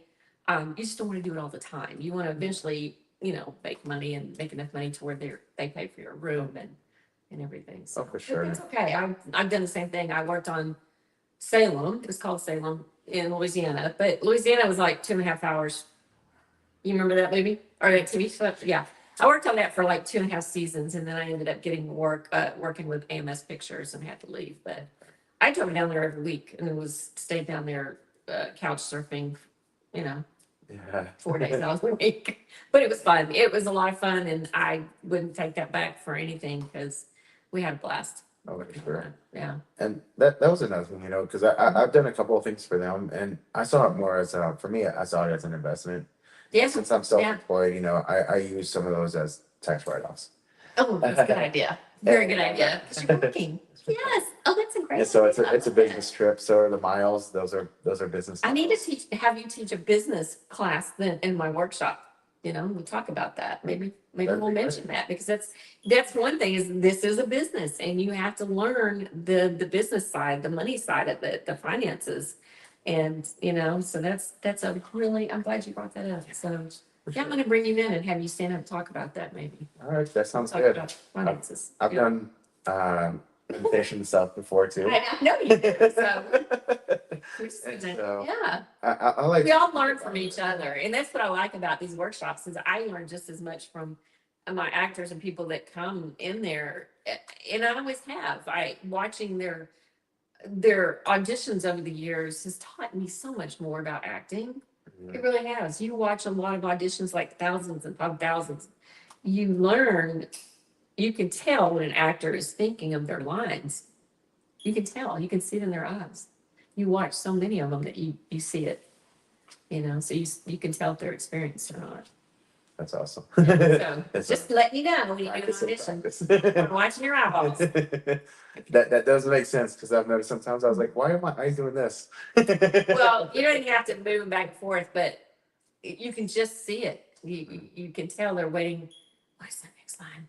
And when that happens, you just move on, or if you know the scene well enough, it's okay to improv that. If you know the scene and just go with it, never stop, never apologize, just keep going. That's the best thing you can do. And I've noticed that something that happens sometimes here too is that you'll get the script a day before.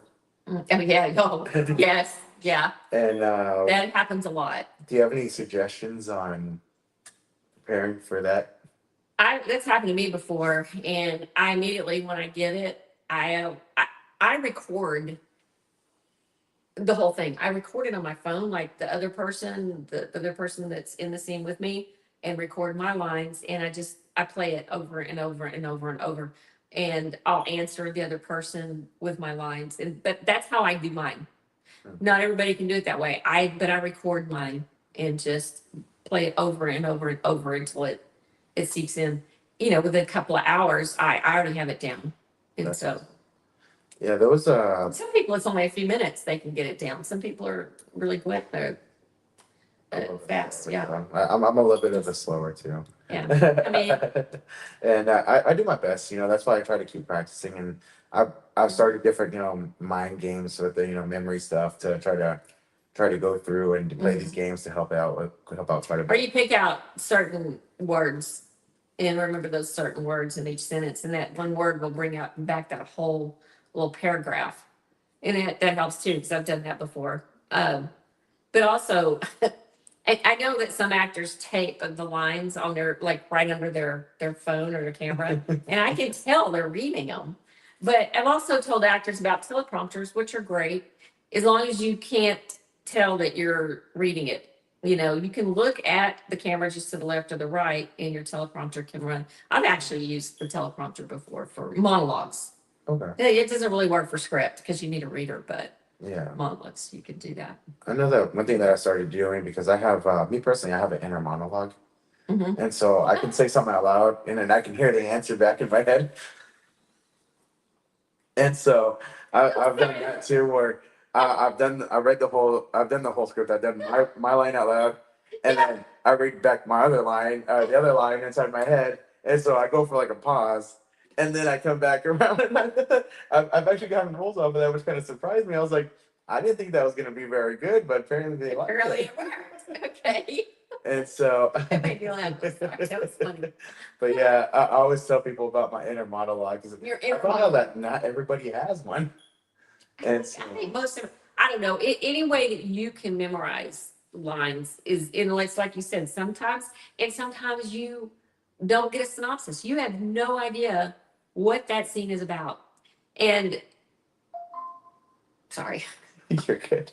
And what you have to do is read the other person's lines, then read your lines, and just go back and forth until you kind of get the gist of what they're talking about in the scene.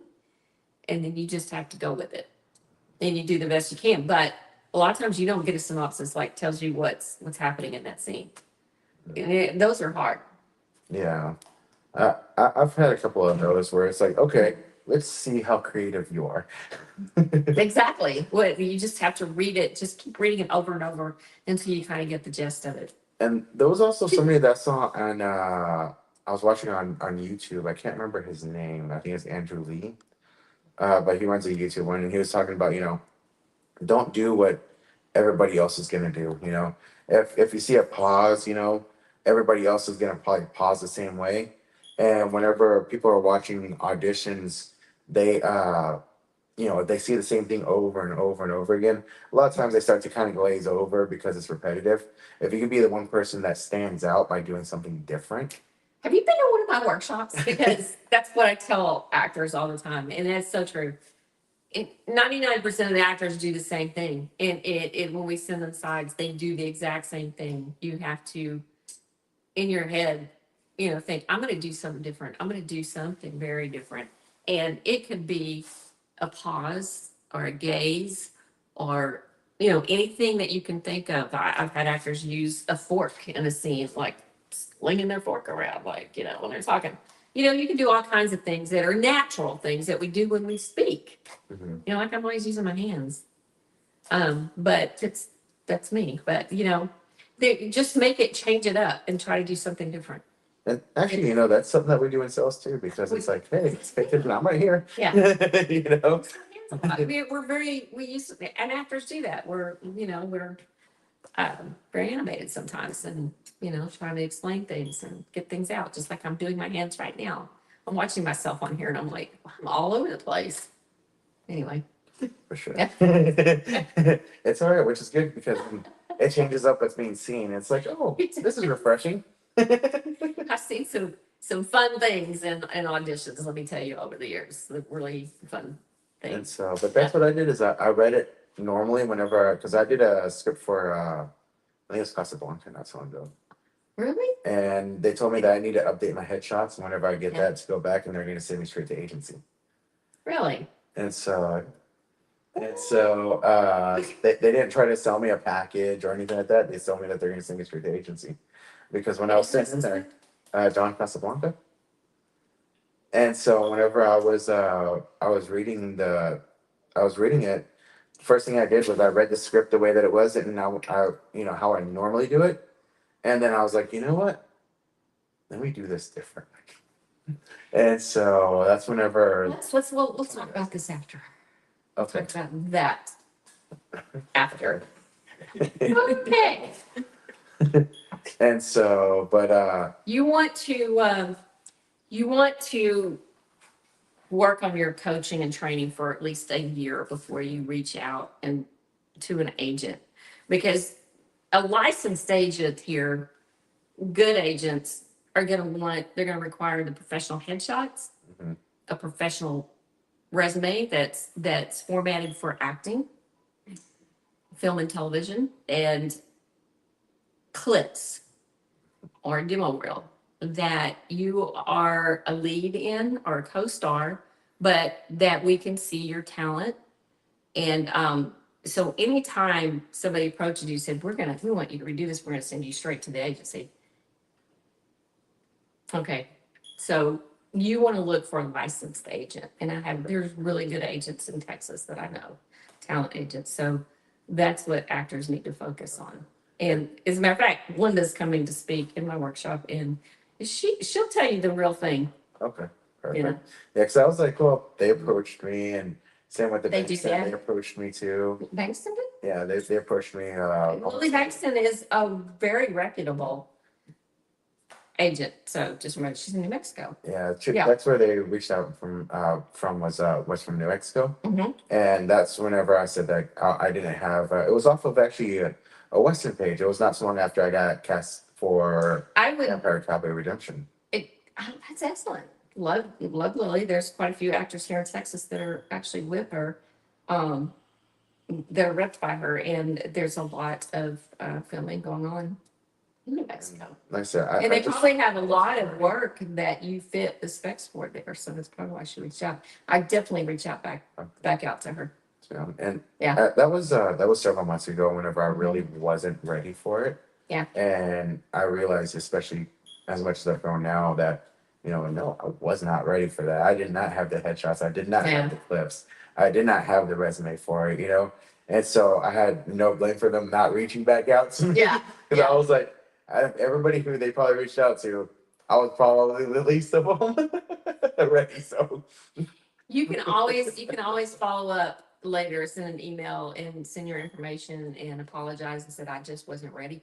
They would respect that. Okay. And say, I would, so yeah, you can write to agents and ask them questions and be very sincere, because that's what they want. They don't want desperation. Oh my God, I want to be with you. I just, blah.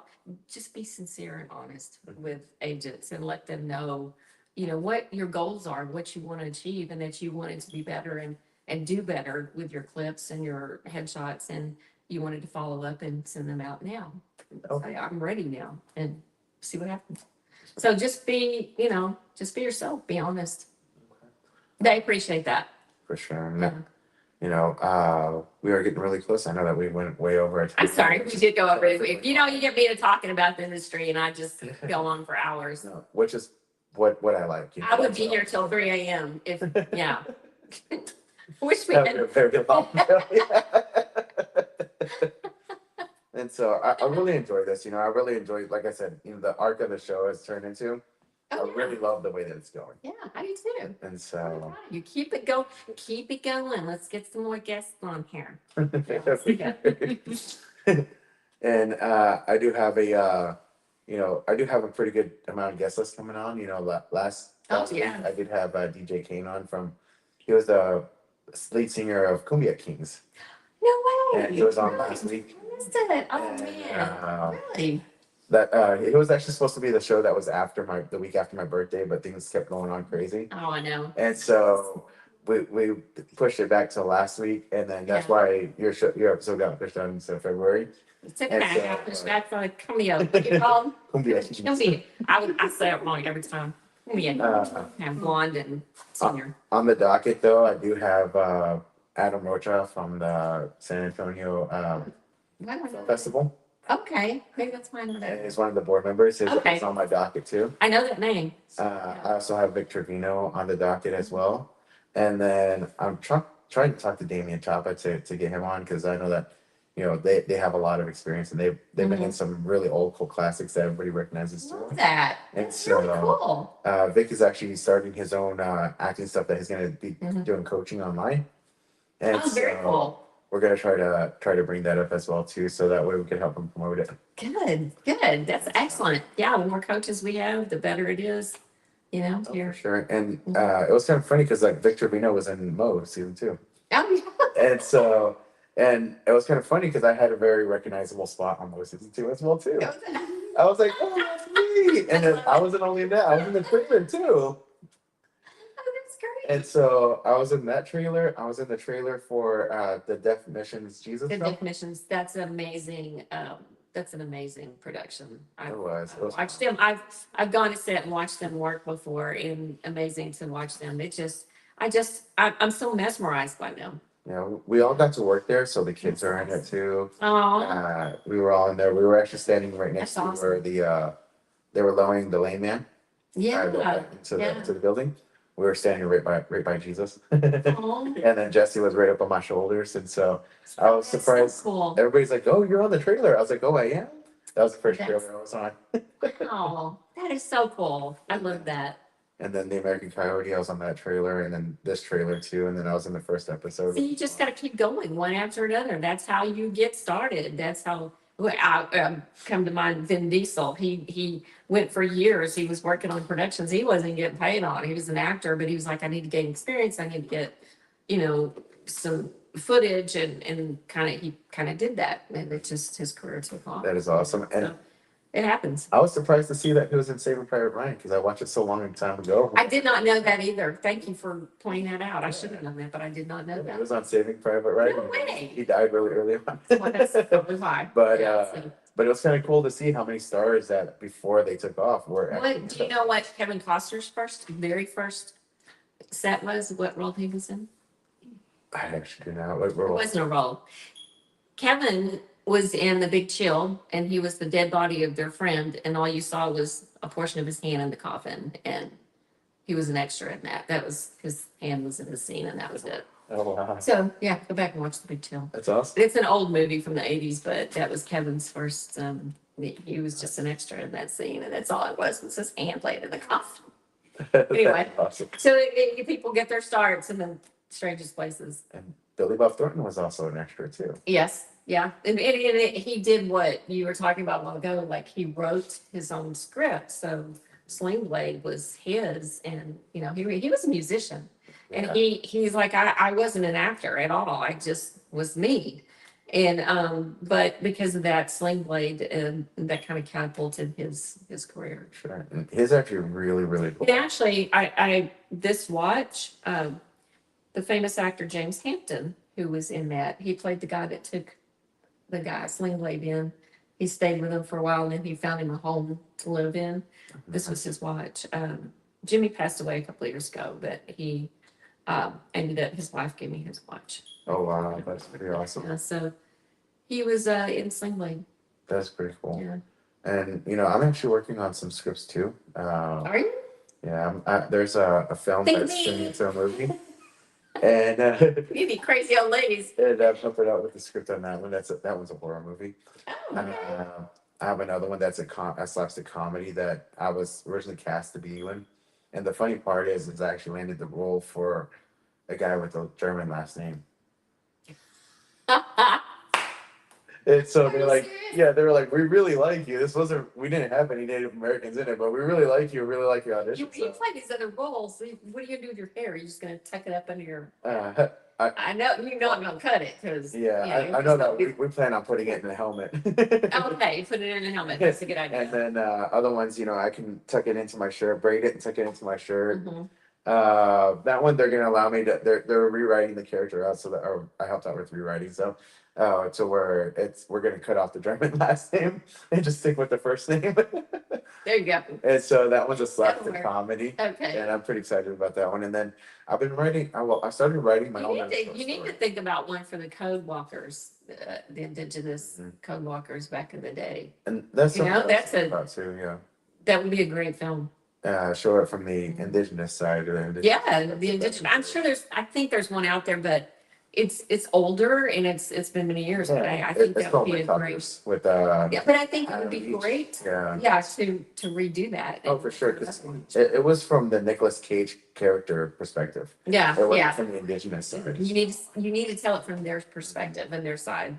And And that's I would something love I'd like that. to do. I think that would be amazing. I'm also working on a couple of anime scripts that Are you? are going to be based on indigenous lore, but they're going to be more modern and up to date. Oh, fun. And then I'm working on a little short film on my own that is not quite there. It started off really, really short. Uh-huh. And then as I read it, I'm like, you know what? It's missing this. It's missing this.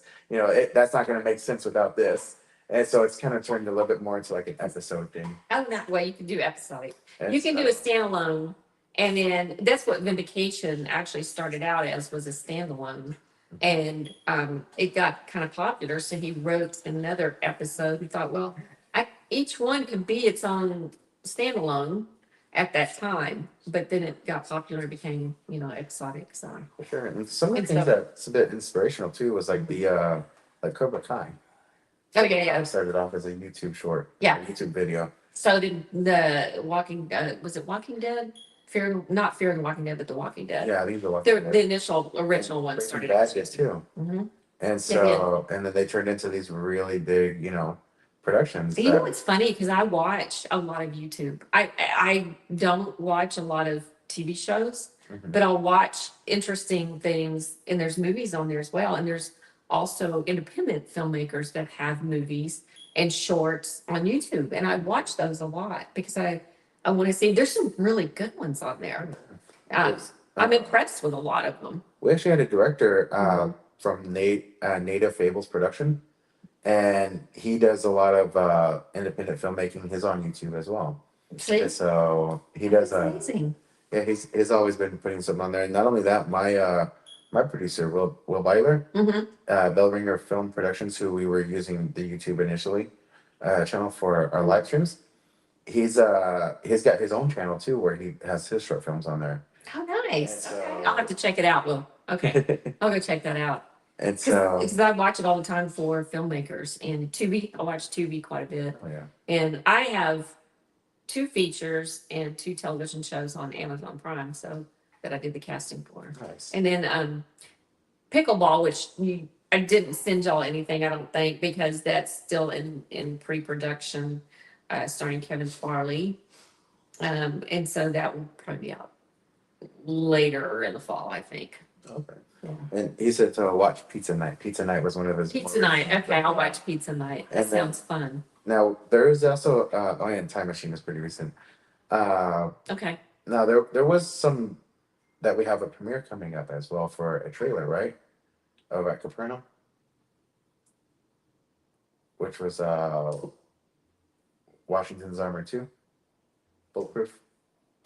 Well, I don't know if the trailer's coming up anytime soon. I mean, it's been out. I mean, they've shown it quite a few times, unless they're doing it for Oh, a special A event. watch party, sorry. They're having like a watch event.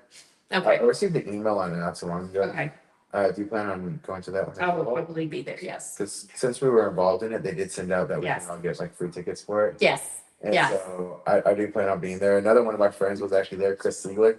I know Chris. Yeah. Really I know cool Chris. guy. Yeah. He was actually a guest He was- talking not so long ago. He was on the Bulletproof, and that's the one we just shot. Correct. Yes, the one ma'am. we just shot. Okay. And so, Yeah.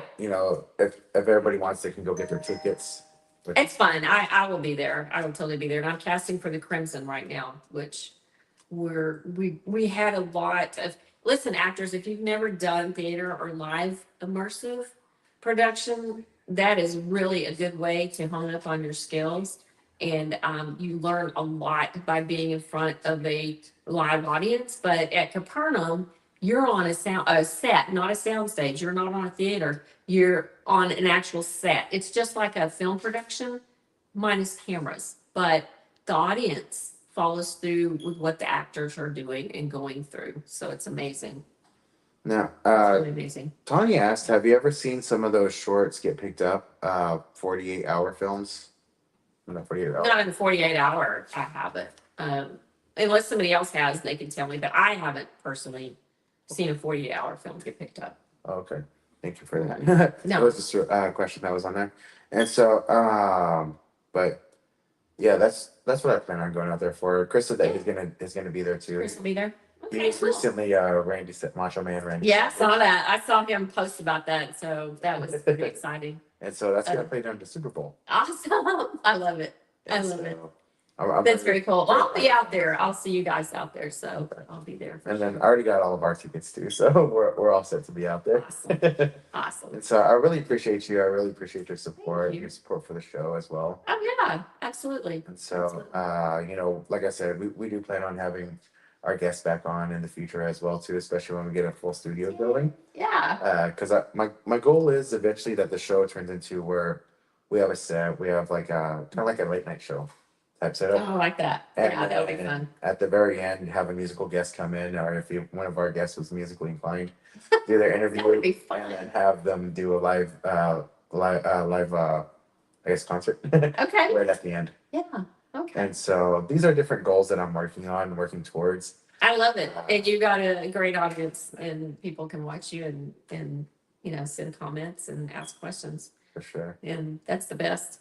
Yeah. And I love having it interactive Yeah. Oh, yeah. It's the best. because I like the crowd to get to know everybody because again, you know, it's like a roadmap for people who are Yeah. looking to get into it as well. And it's funny because the film industry, people think it's so large, and it really is not, because you eventually, like in Dallas and Fort Worth, and I've worked with actors from here to LA to Oklahoma, Louisiana, Georgia, but it is a small, close knit, we're all together in this. You eventually work with the same people, you get to know new people, but then you work with them again. And I love that, the fact that you work with so many people and you get on a set and you're friends with everybody already, like crew and the cast. And then the thing that saddens me is that you're on it for a month or so, and then you have to, you're wrapped and you say goodbye to everybody, and then everybody goes their way. So Yeah. that's hard. Yeah, it's I just, hate to see it end. it's like a film family. It's a film family. It is, and it's hard when you don't get to see each other. You get used to seeing each other every day, and it's really sad when it's wrapped and it's over with. Yeah, and Yeah. I always enjoy it. You know, I love being outside. It's really fun. It's a great environment, Mm-hmm. and it goes back to, like you said, we work with each other a lot, Yeah, and so Yeah. that's more reason for us all to get along. exactly. Everybody needs to get along. Because there's something that some people have heard of, Mhm. but to some people, especially new people, and some people have been in it for a while, they don't believe that exists. It's called being blacklisted. You want me to talk about it? I We don't can, have to but talk too much about it, but I just want people to know that it does exist. well, there is also a DNC. If y'all don't know what that is, it's actors that have a bad attitude, or have disrupted on sets, or rant on social media, and casting and producers see that. They're put on a DNC across the board on all casting called "Do Not Call." That is "Do Not Call," and it does exist. And you think that casting people don't talk together, that we're compete with each other, and we really don't. I'm good friends with a lot of casting people that I've actually worked with. I worked with Brock Allen before. I've worked with Michael Druck and Ashley. I've worked Granja. I can never say her last name. It's Italian. I'm sorry, Ashley. anyway, I've worked with a lot of casting people over the years, and we're all friends. We all talk among each other. We know every actor. We know what you do, what you say, what you post. We know all about you. So just want to let y'all know that. Thank you very much for verifying. I'm getting a lot of hands over here. You all know that. Yeah. Well, thank Yeah. you for verifying that, because Oh, that's true. I do want people to know that it does exist, It and does. that you Very don't much want to so. be on there. That's the reason why you want to Yeah. be professional on set. You Not wanna on be- set, but on social media. What you post and talk about is seen. And, rants and going off on other people and trying to dilute other people and make them look bad and small. You're going to be put on that DNC. That's just all there is to it. I let people go. I never post names or talk about them or even post about it, but I do let people privately know. And right now I'm letting you know that if you have that bad attitude, you're going to be put on that list. And it is a real list. Yes. And I had my agent, who's also a manager, Thanasis Philosophilist. Sorry, I say it wrong, but it's out of Interama Talent Agent. They're overseas, Uh-huh. and he was like, "Hey, your social media, that is your business card, Yes. It very much is. and so use it the right way. Don't post negative stuff on there, because Mm-mm. that's gonna push people away. It does. And so whenever something happens, just be the positive person that you are. Be that because a lot of times, especially for me, I get people say, "Oh, you're like a hero type person. You got a hero personality," and they're like, "Be that hero that. character that you are," and personify that. But that's true. You have to champion. You have to be the champion and champion others on. It's got to start somewhere. You pay it forward, and it's got to start. But I've been in the ministry for a long time too, and I'm trained and certified. When I was working the phone lines in the radio program that I was on, I prayed for people nightly, and I had to go through training for life crisis and crisis situations and even suicide. So I had to know how to talk to people. And so that's real important to me, to help people in life and, be positive and helpful. And that's also what I Yeah. liked about this, is that I'm paying it forward to everybody who's helped me out, as well as, I see that I want to put out good energy. And We had good energy tonight, didn't we? Yes. Yeah, we did. Was that good energy? I loved it. Yeah. and so I really appreciate you guys coming on today. Thank you. I appreciate being here. I had fun. And so it was definitely a blast. Yeah. And somebody else put it on there. I would cast Lafayette as a mobster, Al Capone. Whoever said that, I can see that. I was gonna say, your persona, it reminds me of Ernest Borgnine for some reason, in some of the characters he played when he was young. Mhm. I don't know if you know who he is, because you're young. You're a young guy. But listen, that's another thing. I'm gonna say this real quick, and I know you gotta go. You're trying to get me off of here. But we just keep talking. We just keep flowing. We just keep flowing. We're just gonna flow. Okay. Always study the classics. Go back and watch all the films from early Hollywood on up and learn as much as you can. It is such a fascinating story. Even though it's changing, the actors, it's a fascinating story to go back and watch actors from early Hollywood. They were fantastic actors. I have seen that too. Acting has been a lot different, and It's a lot different. Just, I don't know what it is. I have seen that where it's definitely, there's been a change in it to where Of course, because people change and the world changes and we're different now. But the acting process and they were just so skilled back then, where they used to have an hour-long Hallmark show where an actor would carry a TV series, just them in the scene. What, did we go off the air? no.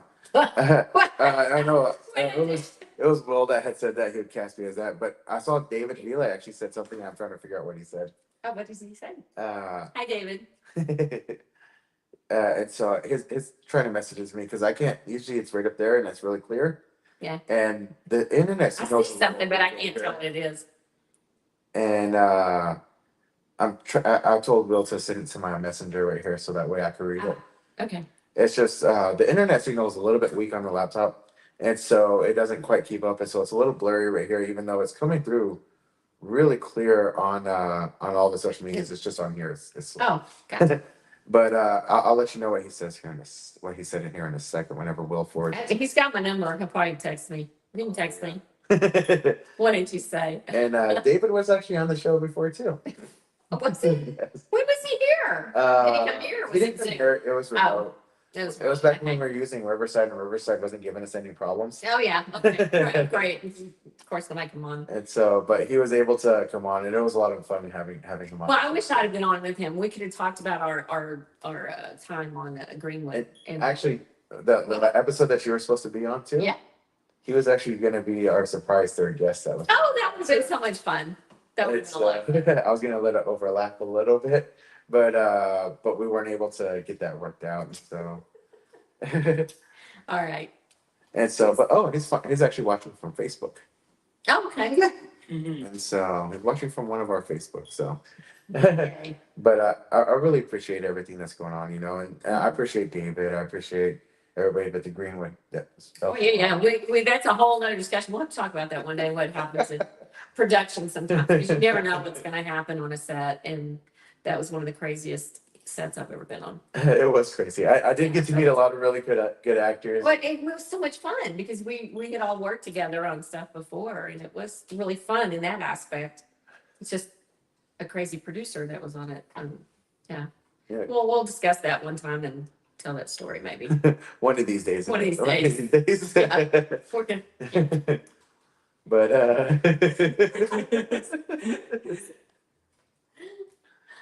but Those of you that were with us know what we're talking about. If anybody's on here, yeah, yeah, they'll know what's going on. yeah.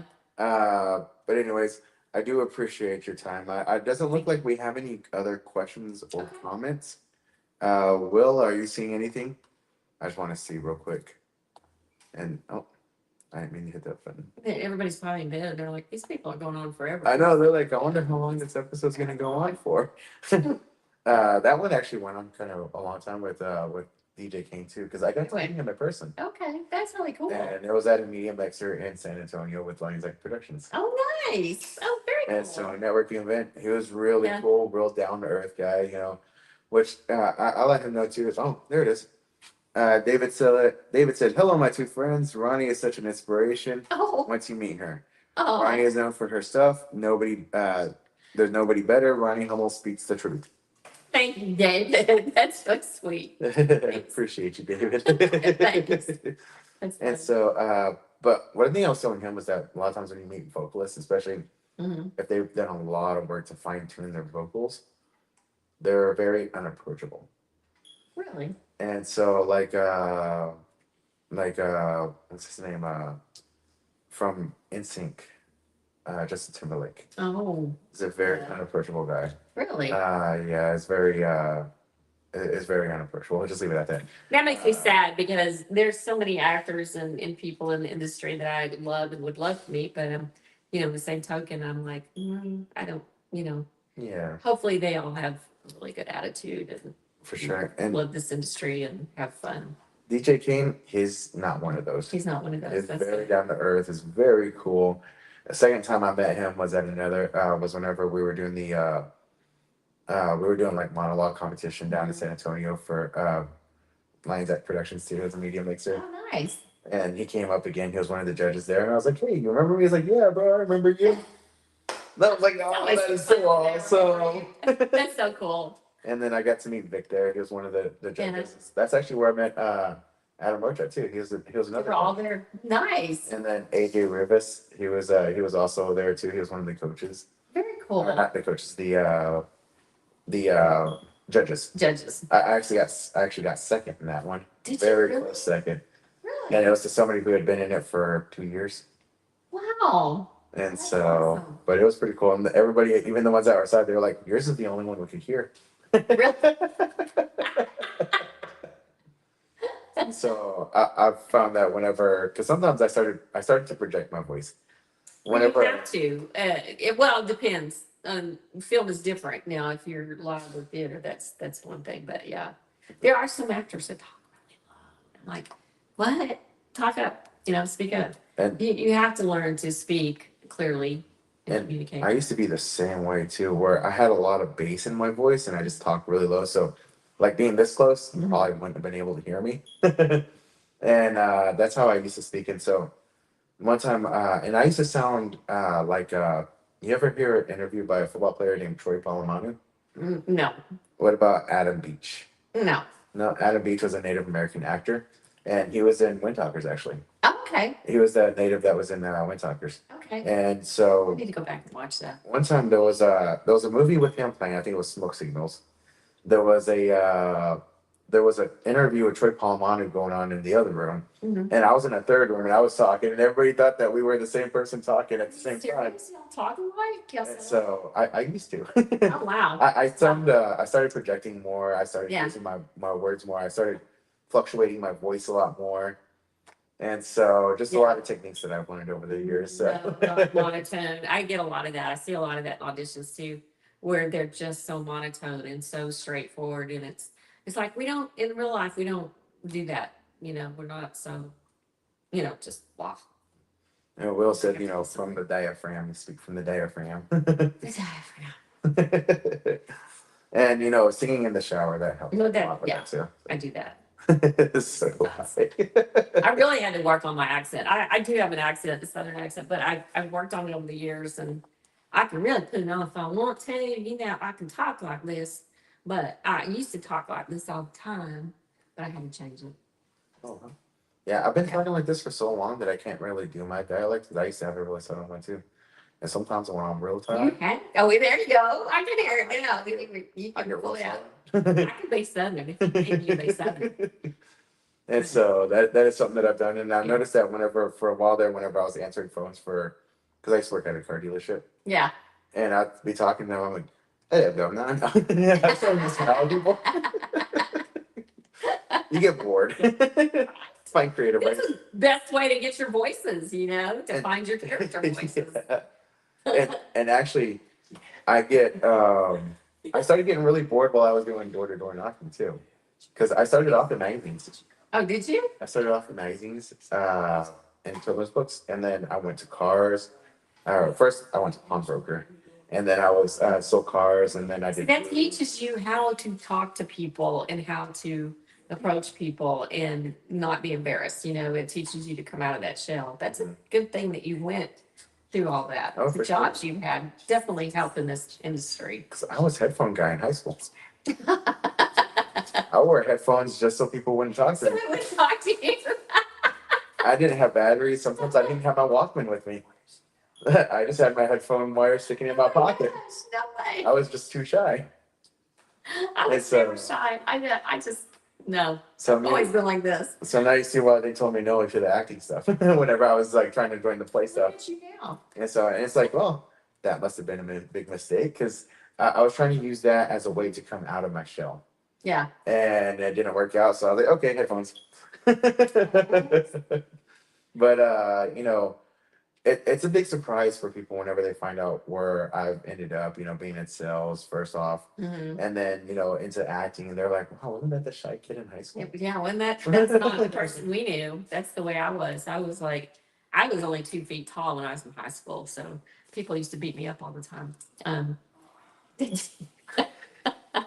So I was like, they're like, look at her now, and now they're all wanting to be friends with me. They all like, hey, what's going on?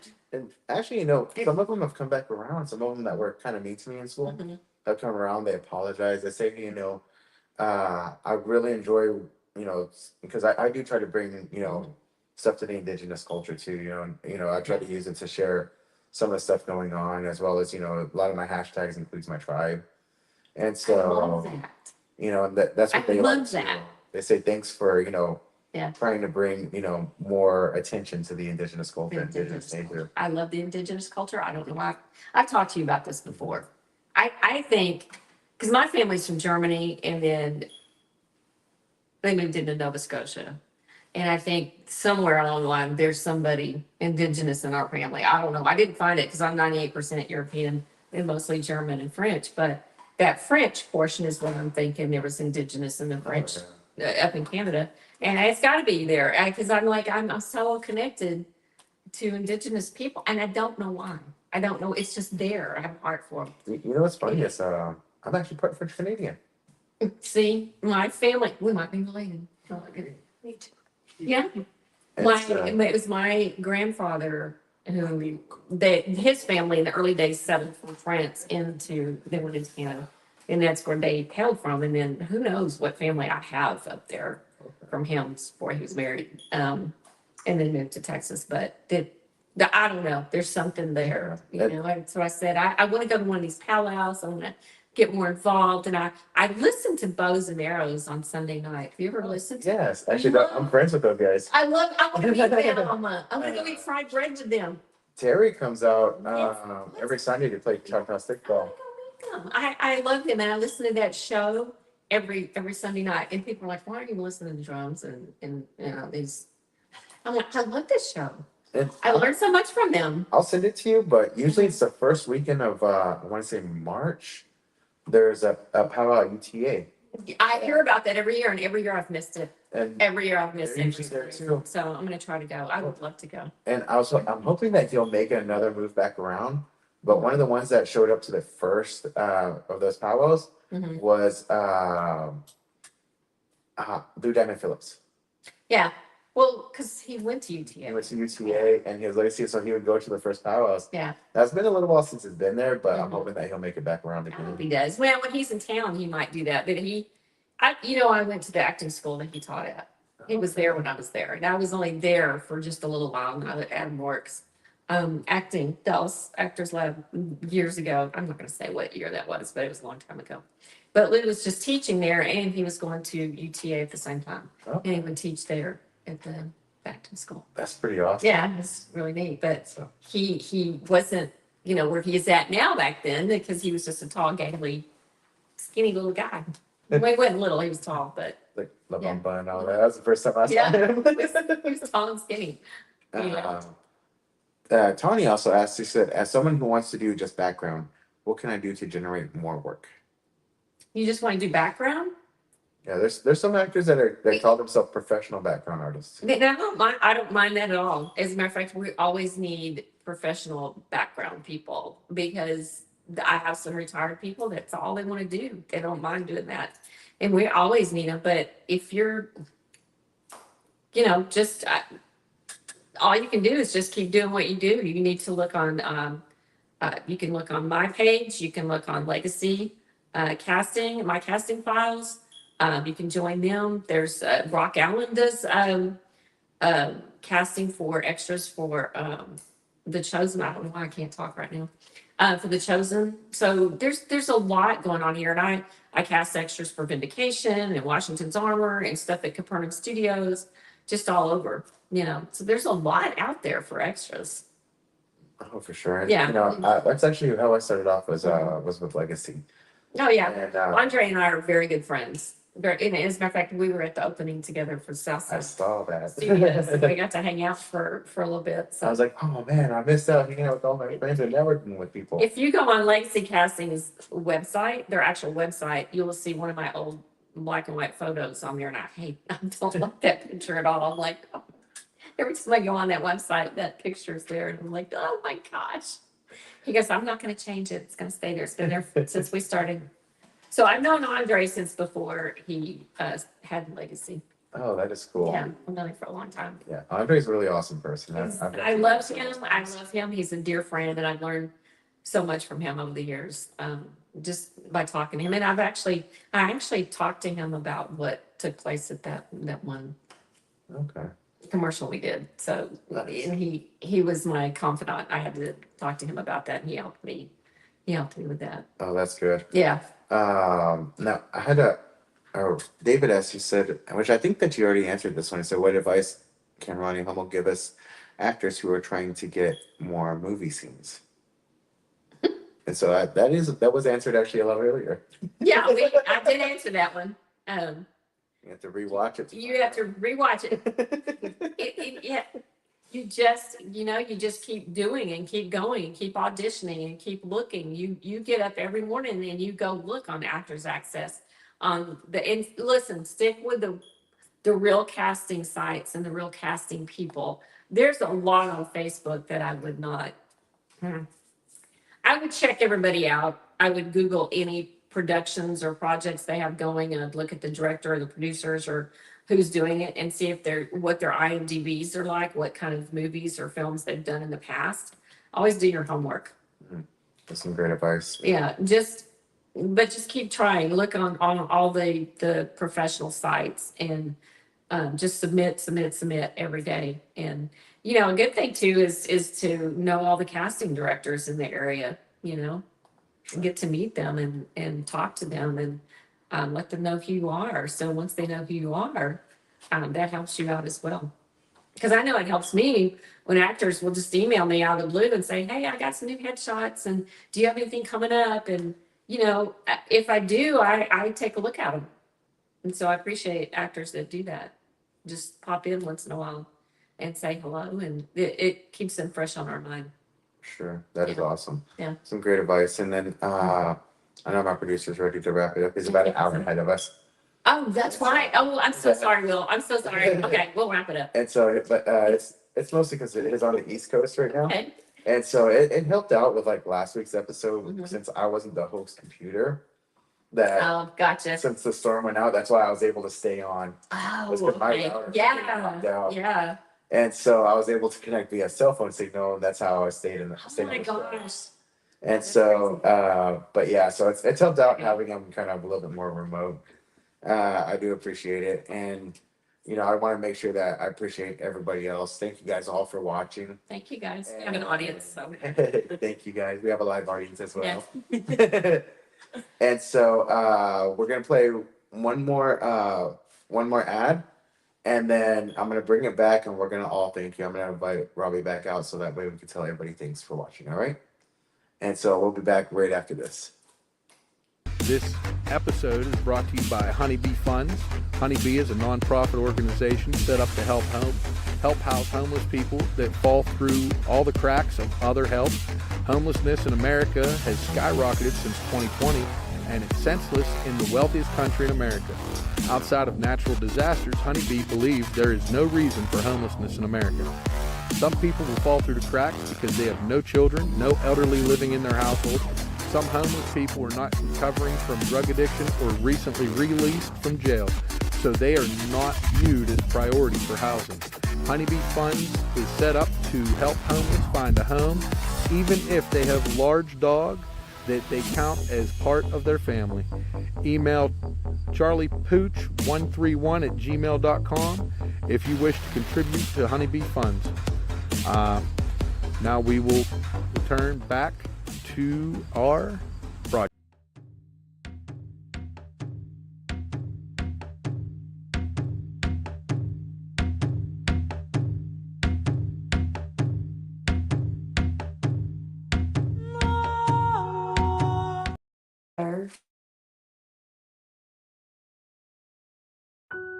Robert, all you have to do is talk to Emil Bauer and invite her tomorrow.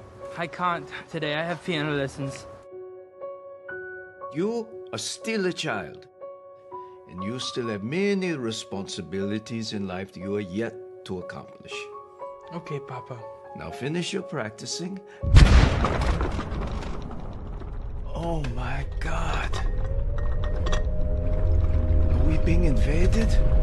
They've always talked about doing something like this. I never knew that he would actually take action. I'm afraid it has happened. No. God only knows why he's letting this happen. I know about these labor camps. They send people out there they're never seen again. There's a war coming. You must escape to America. I am your father. Listen to me. If you stay, you will die.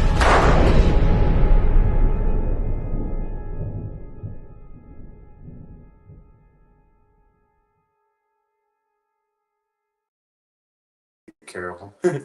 All right. And from everyone here, I want to thank you, Roni. Thank Thank you, Robby, as well. And thank everybody for watching tonight.